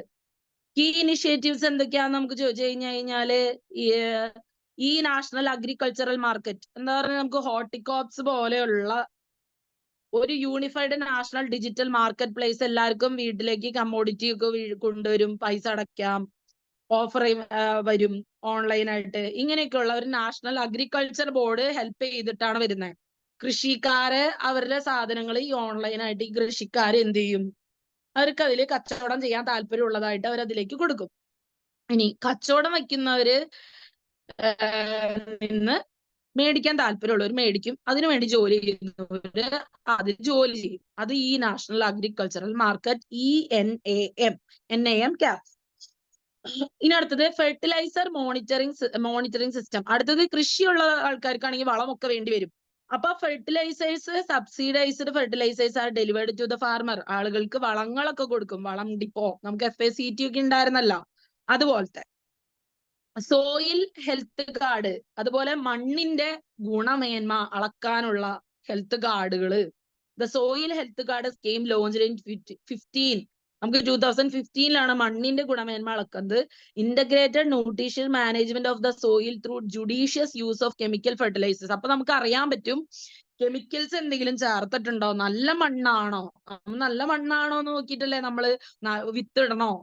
നമ്മള് ഇട്ട വിത്താണ് നമ്മൾ എന്താ ചെയ്യുന്നത്, കളച്ചെടുക്കുന്നത്. നമ്മള് സൂര്യകാന്തി ഇട്ട ആൾക്ക് മുളകല്ല കിട്ടണം, സൂര്യകാന്തി ഇട്ട ആൾക്ക് സൂര്യകാന്തി കിട്ടും, മുളക് ഇട്ട ആൾക്ക് മുളക് കിട്ടും, കായ നട്ട ആൾക്ക് ആ കായ്ക്കൊലകൾ കിട്ടും. അങ്ങനെയൊക്കെ അല്ലെങ്കിൽ ആ കുടുംബത്തിന് കിട്ടും. അങ്ങനെ നന്മകള് വിതയ്ക്കുന്ന ഒരാൾക്ക് നന്മകൾ കിട്ടുന്നു എന്ന് പറഞ്ഞു കേട്ടിട്ടില്ലേ. നന്മ വിതച്ച് നമ്മൾ നന്മയാണ് കൊയ്യുന്നത്, തിന്മ നമ്മൾ കൊയ്യുമില്ല. അപ്പോ സോയിലിന്റെ ഹെൽത്ത് കാർഡ്, അതിനുവേണ്ടി മണ്ണ് നല്ലതാണോന്ന്, നമ്മൾ അത് ഇടേണ്ടുന്ന മണ്ണില്ലേ, ആ മണ്ണ് നല്ലതാണോ, ആ ഭൂമി നല്ലതാണോ, ആ അമ്മ നല്ലതാണോ എന്ന് നമ്മൾ നോക്കുക. മണ്ണ്, soil health card. Government market place. അടുത്തത് GEM. ജെം എന്ന് പറഞ്ഞു കഴിഞ്ഞാല് നമ്മൾ എന്താ പറയാ, ജെം എന്ന് പറയാൻ മുത്ത് എന്നൊക്കെ പറയുന്ന പോലെ ആ ജെം അല്ല. GEM government market place. Government ഓഫീസേഴ്സിന്റെ പ്രൊക്യൂർമെന്റ് നടക്കുന്ന ഒരിടം. അവിടെയാണ് ആളുകളെ ജോലിക്ക് എടുക്കണമോ, ഏത് ആളുകളെയാണ് ഗവൺമെന്റിന് വേണ്ടി ജോലിക്ക് എടുക്കേണ്ടത് എന്നൊക്കെ തീരുമാനിക്കുന്ന ഗവൺമെന്റ് മാർക്കറ്റിംഗ് പ്ലേസ്, GEM. അടുത്തത് ഡിജി ലോക്കർ എന്ന് വെച്ച് കഴിഞ്ഞാൽ, DigiLocker is a platform for issuance and verification of documents. അവിടെ നമ്മൾ സർട്ടിഫിക്കറ്റ്സ് ഒക്കെ, ഡോക്യുമെന്റ്സ് ഒക്കെ ഡിജിറ്റൽ വേയിൽ നമ്മൾ സ്കാൻ ചെയ്യുന്ന, ഒരു കോഴ്സിന് ചേരുന്ന സമയത്ത് നമ്മൾ അതുവരെ പഠിച്ച സർട്ടിഫിക്കറ്റ്, ഇപ്പൊ ഒരു MG യൂണിവേഴ്സിറ്റിയിൽ നിന്ന് മിസ് ഡിഗ്രി പാസ്സായിട്ടുണ്ടെങ്കിൽ MG യൂണിവേഴ്സിറ്റിക്കാർക്ക് മിസ്സിന്റെ എല്ലാ സർട്ടിഫിക്കറ്റ്സും സബ്മിറ്റ് ചെയ്തിട്ടായിരിക്കും മിസ്സിന് അടുത്ത MBA പഠിക്കാനുള്ള സർട്ടിഫിക്കറ്റ് അവര് പഠിക്കാനുള്ള ഇത് ഫോം ഫില്ല് ചെയ്ത് അടുത്തത് തന്നിട്ടുണ്ടാവുക. MG കഴിഞ്ഞിട്ടാണ് മിസ് അടുത്തത് പഠിച്ചിട്ടുണ്ടാവുക. അങ്ങനെ ഓരോ മിസ്സിനെ 1ാം ക്ലാസ്സിൽ പഠിപ്പിച്ച ടീച്ചറിന്റെ സഹായത്തോടെ ആയിരിക്കും മിസ് 2ാം ക്ലാസ്സിൽ പഠിച്ചിട്ടുണ്ടാവുക എന്നൊക്കെ പറയുന്ന പോലെയാണ് ഒരു ഡിജി ലോക്കർ. വെരിഫിക്കേഷൻ ഡോക്യുമെന്റ്സും പ്ലാറ്റ്ഫോംസ്, ഇഷ്യൂവൻസ്, എല്ലാ സർട്ടിഫിക്കറ്റ്സും ഒരു ഡിജിറ്റൽ വേയിൽ നമ്മൾ അനലൈസ് ചെയ്തിട്ടാണ് അടുത്ത ഒരു പ്ലാറ്റ്ഫോമിലേക്ക്, നമ്മൾ ഒരു ഡിജിറ്റൽ പ്ലാറ്റ്ഫോമിലേക്ക് കയറാം. മെട്രോ ഒക്കെ അറിയാലോ, മെട്രോ പോലെ. അടുത്തത് പ്രധാനമന്ത്രി ഗ്രാമീൺ ഡിജിറ്റൽ സാക്ഷരത അഭിയാൻ, PMG ദിശ. അടുത്ത 6ാമത്തത് വന്നിരിക്കുന്നത് എന്ന് വെച്ച് കഴിഞ്ഞാല് സാക്ഷരത. എത്ര വയസ്സായാലും പഠിക്കാം എന്നൊക്കെ ഉള്ള ഒരു സ്കീം പ്രധാനമന്ത്രി കൊണ്ടുവന്നതാണ്. എത്ര വയസ്സായവർക്കും പഠിക്കാൻ ആഗ്രഹം ഉണ്ടെങ്കിൽ പഠിക്കാം. വിദ്യാഭ്യാസം അത്രത്തോളം ഇമ്പോർട്ടന്റ് ആണ്. നമുക്ക് ഒരാൾക്കാരോട് സംസാരിക്കാൻ കഴിയുന്നത്, എഴുതാൻ കഴിയുന്നത്, വായിക്കാൻ കഴിയുന്നത്, നമ്മുടെ പുസ്തകങ്ങള്, ഇതൊക്കെ നമുക്ക് ഭയങ്കരമായ ഇമ്പോർട്ടൻസ് ഉള്ള ഒന്നാണ്. നമ്മുടെ വിദ്യാദേവി എന്ന് പറയുന്നത് നമുക്ക് ഏറ്റവും ആദ്യം വരുന്നതാണ്. അപ്പോ ആ ഡിജിറ്റൽ ലിറ്ററസി അവയർനെസ്, അപ്പൊ ആളുകൾക്ക് ഇടയ്ക്കൊക്കെ വെച്ച് അവരെ പഠിത്തം നഷ്ടപ്പെട്ടു പോയി, ചിലപ്പോ ചെറുപ്പത്തിലെ കല്യാണം കഴിപ്പിച്ചു, അല്ലെങ്കിൽ ചെറുതിലെ അമ്മയായി പോയി, അങ്ങനെയൊക്കെ പഠിത്തം നഷ്ടപ്പെട്ട ആളുകളുണ്ട്. അവർക്കൊക്കെ പഠിക്കാൻ താല്പര്യമുള്ളവരുണ്ടാവും, കൃഷി ചെയ്യാൻ ഇഷ്ടമുള്ളവര് എന്നൊക്കെ പറയുന്ന പോലെ പഠിക്കാൻ താല്പര്യമുള്ള ആളുകൾക്ക് പഠിക്കാൻ വേണ്ടിയിട്ട് പ്രധാനമന്ത്രിയുടെ ഗ്രാമീൺ ഡിജിറ്റൽ സാക്ഷരതാ അഭിയാൻ എന്നുള്ള ഒരു PMG ദിശ എന്നുള്ള സംവിധാനം കൊണ്ടുവന്നു. എഡ്യൂക്കേഷൻ കപ്പാസിറ്റി പ്രോഗ്രാംസ്, അതായത് ആളുകളുടെ എത്രത്തോളം അവർക്ക് ആ ഒരു നിലവാരം അറിയാൻ വേണ്ടി ചില ടെസ്റ്റുകൾ നടത്തും. അപ്പൊ അവർക്ക് ഇനിയും പഠിക്കേണ്ട ആളുകളാണോ എന്നുള്ള തീരുമാനം. പിന്നെ എത്രത്തോളം വിദ്യാഭ്യാസം ഉള്ളവർക്ക് വീണ്ടും ജോലി കിട്ടാൻ വേണ്ടി PSC പോലെയൊക്കെയും കേന്ദ്ര ചില പരീക്ഷകളും വച്ചിട്ടുണ്ട്. അടുത്തത് ഗ്രന്ഥാലയ. അടുത്തതാണ് നമുക്ക് ഗ്രന്ഥാലയ. അതൊരു web based integrated library management software ആണ് ഗവൺമെന്റ് ലൈബ്രറികളുടെ. അപ്പൊ നമുക്ക് പുസ്തകങ്ങൾ എടുത്തിരിക്കുന്നവരുടെ, പിന്നെ ഓട്ടോമേഷൻ ഓഫ് ഹൗസ് ആക്ടിവിറ്റി, അത് വായിക്കുന്നവരുടെ അതിനെ കുറിച്ച് അറിയില്ല. ഓട്ടോമേഷൻ, അതുപോലെ ഹൗസ് ആക്ടിവിറ്റികളുടെ എന്ന് പറയുന്നു. മെമ്പർ സർവീസസ്, അതുപോലെ ആ ലൈബ്രറിയിൽ മെമ്പർ ആയിരിക്കുന്നവരുടെ. പിന്നെ നെറ്റ്വർക്കിംഗ്, റിസോഴ്സ് ഷെയറിങ്, അതുപോലെ തന്നെ ആ ലൈബ്രറിയിലെ ഏതൊരു ക്യാബിനിലെ ഏതൊരു ബുക്ക് ഇരിക്കുന്നു എന്നുള്ളതൊക്കെ അറിയാൻ കഴിയും ഗ്രന്ഥാലയ. അടുത്തത് ഏഴാമത്തത് unified mobile application for new age governance, UMANG. UMANG എന്ന് പറയുന്നത് it provide seamless integration with popular customer centric services including Aadhaar and DigiLocker. അതെങ്ങനെയാണെന്ന് വെച്ച് കഴിഞ്ഞാല് നമുക്ക് ഉമാങ് എന്ന് പറയുന്ന ക്യാപിറ്റലില് UMANG, ഉമാങ് എന്ന് വെച്ച് കഴിഞ്ഞാൽ യൂണിഫൈഡ് മൊബൈൽ ആപ്ലിക്കേഷൻ, ഒരു പുതിയ ഏജ് ഗവേണൻസില് ഒരു സീംലെസ് ഇന്റഗ്രേഷൻ ആണ്. പോപ്പുലർ കസ്റ്റമർ സെൻട്രിക് സർവീസ് എന്ന് വെച്ച് കഴിഞ്ഞാൽ അവർക്ക് ഓരോരുത്തർക്കും ഒരു ഐഡന്റിറ്റി കോഡ് ഉണ്ട്. അവരുടെ ആധാർ കാർഡ്, അവരുടെ ഡിജി ലോക്കർ. അപ്പൊ അവർക്ക് താല്പര്യമുള്ളതാണ് അവരെടുക്കുക. It has been made available through mobile application web. അപ്പൊ അവരുടേതായിട്ടുള്ള മൊബൈലിൽ അവർക്ക് എന്തൊക്കെ വേണം, അവർക്ക് ഏത് നമ്പറാണ് അവരുടെ തന്നെ ഐഡന്റിറ്റി എടുത്തിരിക്കുന്ന ഫോൺ നമ്പർ, എത്ര ഫോൺ ഉണ്ട്, ഇതൊക്കെ അവരുടെ പേഴ്സണൽ ചോയ്സസ് ആണ്. ഇതെല്ലാം യൂണിഫൈഡ് മൊബൈൽ ആപ്ലിക്കേഷൻ വച്ച് ഉമാങ്കിലാണ് രജിസ്റ്റർ ചെയ്തിരിക്കുന്നത്. Technology development for Indian languages, അടുത്തതാണ് TDIL ഫുൾ ക്യാപ്സ്. അതെങ്ങനെയാ വെച്ചാൽ ഇറ്റ് ഒബ്ജക്റ്റീവ്സ് ഇൻക്ലൂഡ് ഡെവലിംഗ്. അതിന്റെ ഒബ്ജക്റ്റീവ്സ് എങ്ങനെയാ വെച്ച് കഴിഞ്ഞാൽ പ്രൊമോട്ടിംഗ് സോഫ്റ്റ്വെയർ ടൂൾസ്. ചിലപ്പോ നമുക്ക് സോഫ്റ്റ്വെയർ ടൂളുകളും ആപ്ലിക്കേഷൻസും ഒക്കെ 22 ഒഫീഷ്യലി റെക്കഗ്നൈസ്ഡ് ഇന്ത്യൻ ലാംഗ്വേജസിന് വേണ്ടി വരും. അതായത് എങ്ങനെയാ വെച്ചാൽ ടെക്നോളജി എന്ന് വെച്ചാൽ പല പല ലാംഗ്വേജിൽ, മിസ് കഴിഞ്ഞ ദിവസം ആമസോണിന്റെ കാര്യം പറഞ്ഞ പോലെ നമുക്ക് ഓരോരുത്തർക്ക് ചില ആളുകൾക്ക് ഇംഗ്ലീഷ് ഒന്നും അറിയണ്ടാവില്ല. ഇംഗ്ലീഷ് ഒരു ലോകം മുഴുവൻ അംഗീകരിച്ച ഒരു ഭാഷയായിട്ട് ഉപയോഗിക്കുന്നത് ഇന്റർനാഷണലി എക്സ്ചേഞ്ച് ചെയ്യാൻ വേണ്ടിയിട്ടാണ് ഭാഷേനെ. പക്ഷെ അതല്ല, ചില ആളുകൾക്ക് അറബിക് ആയിരിക്കാം, ചില ആളുകൾക്ക് തുളു, കൊങ്ങിണി, മലയാളം, തമിഴ്, തെലുങ്കു, അങ്ങനെ 22 ഭാഷകളോളം ഒഫീഷ്യലി അംഗീകരിച്ച ഇന്ത്യൻ ഭാഷകളുണ്ട്. ഇതൊക്കെ ഒഫീഷ്യലി അംഗീകരിച്ചിരിക്കുന്ന ഇന്ത്യൻ ഭാഷകളാണ്. ഈ 22 ഭാഷകൾ, ഹിന്ദിയൊക്കെ ഇന്ത്യയുടെ ദേശീയ ഭാഷയാണ്. അപ്പോ അതൊക്കെ എന്താ പറയാ, സോഫ്റ്റ്വെയർ ടൂൾസ് ആപ്ലിക്കേഷൻസിലും ഇതൊക്കെ വെച്ച് അവർക്ക് വേണമെങ്കിൽ പർച്ചേസ് ചെയ്യാവുന്ന ഒരു സംവിധാനം വന്നിട്ടുണ്ട്. അതിന്റെ പേരാണ് TDIL. ഇനി അടുത്തത് 10ാമത്തത് നാഷണൽ നോളജ് നെറ്റ്വർക്ക്, NKN. അടുത്തത് NKN എന്ന് പറഞ്ഞാൽ multi gigabit national research and education network. ഒരു ജിഗാബൈറ്റ്, നമ്മൾ പറയില്ലേ ഒരു മെഗാബൈറ്റ്, ജിഗാബൈറ്റ്, ടെറാബൈറ്റ്, ടെട്രാബൈറ്റ് എന്നൊക്കെ പറഞ്ഞാൽ പോകുന്നത്. അപ്പോ ഒരു GB എന്ന് നമ്മൾ പറയുമ്പോൾ ജിഗാബൈറ്റ്, GB. അപ്പോ ഒരു multi gigabyte national research education network ആണ് നമുക്കുള്ളത് 10ാമത് വരുന്നത്. അങ്ങനെയാ വെച്ച് കഴിഞ്ഞാല് നമുക്ക് ആളുകൾക്ക് ഹൈസ്പീഡ് നെറ്റ്വർക്കും ബാക്ക് ബോണും പഠിക്കുന്ന ഇൻസ്റ്റിറ്റ്യൂട്ടുകൾക്ക് കൊടുക്കണം. ഇന്ത്യക്ക്, ഭാരതത്തിന്റെ ഇൻസ്റ്റിറ്റ്യൂട്ടുകൾക്ക്, പഠിക്കുന്ന ഇൻസ്റ്റിറ്റ്യൂട്ടുകൾക്ക്, എഡ്യൂക്കേഷണൽ ഇൻസ്റ്റിറ്റ്യൂഷന് നാഷണൽ നോളജ് നെറ്റ്വർക്ക്, വളരെ വൈഡ് ആയിട്ടുള്ള സ്പീഡ് നെറ്റ്വർക്ക് കൊടുക്കണം. കാരണം കുട്ടികളുടെ വിദ്യാഭ്യാസം വളരെ ഇമ്പോർട്ടന്റ് ആണ്. ഒരു രാജ്യത്തെ സംബന്ധിച്ച് അവർക്ക് ഏറ്റവും ഇമ്പോർട്ടന്റ് പഠിക്കുന്ന കുട്ടികൾ എന്ന് പറയുന്നത് ആ രാജ്യത്തിന്റെ ഏറ്റവും അമൂല്യമായ സമ്പത്താണ്. കാരണം അവരാണ് ആ രാജ്യത്തിന്റെ തന്നെ പേരും യശസ്സും എല്ലാ രാജ്യങ്ങളിലും പോയി ഉയർത്തുന്നത്. ഇപ്പൊ ഇന്ത്യയുടെ കുട്ടികളില്ലാത്ത രാജ്യങ്ങളില്ല, ഭാരതത്തിന്റെ കുട്ടികളില്ലാത്ത വിദേശ രാജ്യങ്ങൾ തന്നെ വളരെയധികം കുറവാണ്. കാരണം അവരവിടെ എല്ലാം പോയി ഭാരതത്തിന്റെ മക്കളാണെന്ന് പറഞ്ഞ് ജോലി എടുക്കുകയും പഠിക്കുകയും തിരിച്ച് നാട്ടിലേക്ക് പൈസ അയക്കുകയോ ഒക്കെ ചെയ്യുന്നു. അപ്പോ നാഷണൽ നോളജ് നെറ്റ്വർക്ക് എന്ന് പറയുന്നത് ഇന്ത്യക്ക് വളരെ, അവർ പഠിക്കാൻ സമയത്ത് അവരെ പഠിക്കാൻ സമ്മതിക്കുന്ന ആ നെറ്റ്വർക്ക് എന്ന് പറയുന്നത് വളരെയധികം ഇമ്പോർട്ടന്റ് ആണ്. ഇനി അടുത്തത് വരുന്നതാണ് സ്റ്റേറ്റ് ഗവേണൻസ് ഇനിഷ്യേറ്റീവ്സ്. അടുത്തതാണ് നമുക്ക് സംസ്ഥാനത്തിലേക്ക് ഇറങ്ങി വരുന്ന സമയത്ത് ഇനിഷ്യേറ്റീവ്സ് എന്ന് പറയുന്നത് അക്ഷയ. അതിൽ ഡിജിറ്റലൈസ്ഡ് ടെക്നോളജീസ് 2 എക്സാമ്പിൾസ് മാത്രമേ നമുക്ക് പുസ്തകത്തിൽ കൊടുത്തിട്ടുള്ളൂ. 2 കൊടുത്തിട്ടുണ്ട്, നോക്കാം. അക്ഷയ എന്ന് പറയുന്നത് ഒരു 5000 മൾട്ടി പർപ്പസ് കമ്മ്യൂണിറ്റി ടെക്നോളജി സെന്റേഴ്സോളം അക്ഷയ കേന്ദ്രങ്ങൾ നമുക്കുണ്ട്. സോഷ്യലും ഇക്കണോമിക്കും ആയിട്ടുള്ള ഇക്വിറ്റി ഉറപ്പുവരുത്താൻ വേണ്ടിയിട്ടാണ്. ഏകത, ഐക്യത, എത്രയും പെട്ടെന്ന് കാര്യങ്ങൾ നടത്തൽ, ഇതൊക്കെ ഉറപ്പുവരുത്താനും ലേണിംഗും ഗവൺമെന്റിനും ഒക്കെ വേണ്ടിയിട്ടാണ് അക്ഷയ സെന്റേഴ്സ്. നമുക്ക് ഒരു 5000ത്തോളം മൾട്ടി പർപ്പസ് ആയിട്ടുള്ള അക്ഷയ സെന്ററുകൾ കേരളത്തിലുണ്ട്.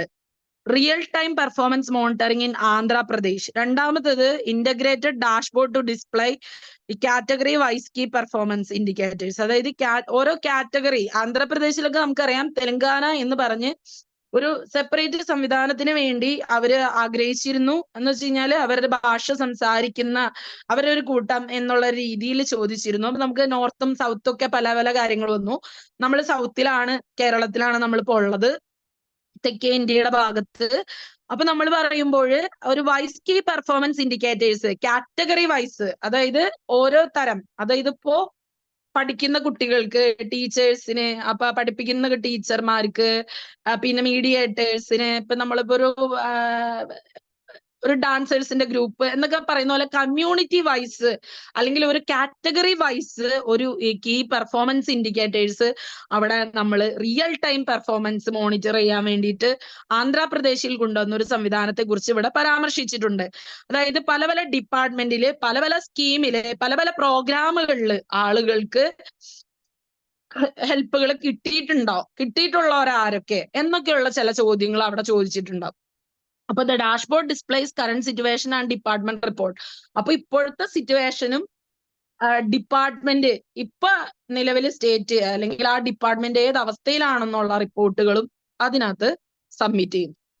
അപ്പൊ ഇത്രയുമാണ് നമുക്ക് വരുന്ന ഇതിനകത്ത് ക്വസ്റ്റ്യൻ ആൻസേഴ്സ്. നമുക്ക് അടുത്ത ക്ലാസ്സിൽ ഗ്രന്ഥാലയനെ കുറിച്ചൊക്കെ കുറച്ച് വേരിയഡ് ആയിട്ട് കുറച്ച് കൊടുത്തിട്ടുണ്ട്. നമുക്ക് പ്രയോറിറ്റി, ടെക്നോളജി, മോട്ടിവേഷന്റെ ഒബ്ജക്റ്റീവ്സ് ഒക്കെ. അപ്പൊ ഇത്രയുമാണ് നമ്മുടെ 4 ചാപ്റ്റർ വരെ കഴിഞ്ഞു. നമ്മുടെ ബ്ലോക്ക് 1 കംപ്ലീറ്റഡ് ആണ്. ഇനി അടുത്ത ക്ലാസ്സിൽ നമ്മൾ ബ്ലോക്ക് 2 തൊട്ട് തുടങ്ങും. അപ്പോ 5:30 ആയി, നമ്മുടെ ഇന്നത്തെ ക്ലാസ് കഴിഞ്ഞു. അപ്പൊ ഇതുവരെയുള്ളതൊക്കെ നിങ്ങൾക്ക് മനസ്സിലായിണ്ടാവുമെന്ന് മിസ് വിചാരിക്കുന്നു. എന്തെങ്കിലും ഡൗട്ട് ഉണ്ടെങ്കിൽ നിങ്ങൾക്ക് ചോദിക്കാം. മിസ്സിന് പേഴ്സണലി മെസ്സേജ് അയക്കാം, കോളേജിൽ മെസ്സേജ് അയക്കാം, ചോദിക്കാം, കുഴപ്പമൊന്നുമില്ല. അപ്പോ സ്റ്റേ ബ്ലെസ്ഡ്. എല്ലാവർക്കും ക്ലാസ് ഒക്കെ മനസ്സിലായെന്ന് മിസ് വിചാരിക്കുന്നു. എന്തെങ്കിലും ഡൗട്ട് ഉണ്ടെങ്കിൽ ക്ലാരിഫിക്കേഷൻസ് ചോദിക്കുക, പഠിക്കുക, പഠിത്തത്തിന് ഇമ്പോർട്ടൻസ് കൊടുക്കുക, പഠിക്കാൻ വേണ്ടി സമയം കൊടുക്കുക. ഓക്കെ, അപ്പൊ അടുത്ത ക്ലാസ്സിൽ കാണാം. എല്ലാവർക്കും നല്ലൊരു ദിവസം ആശംസിക്കുന്നു. Thank you.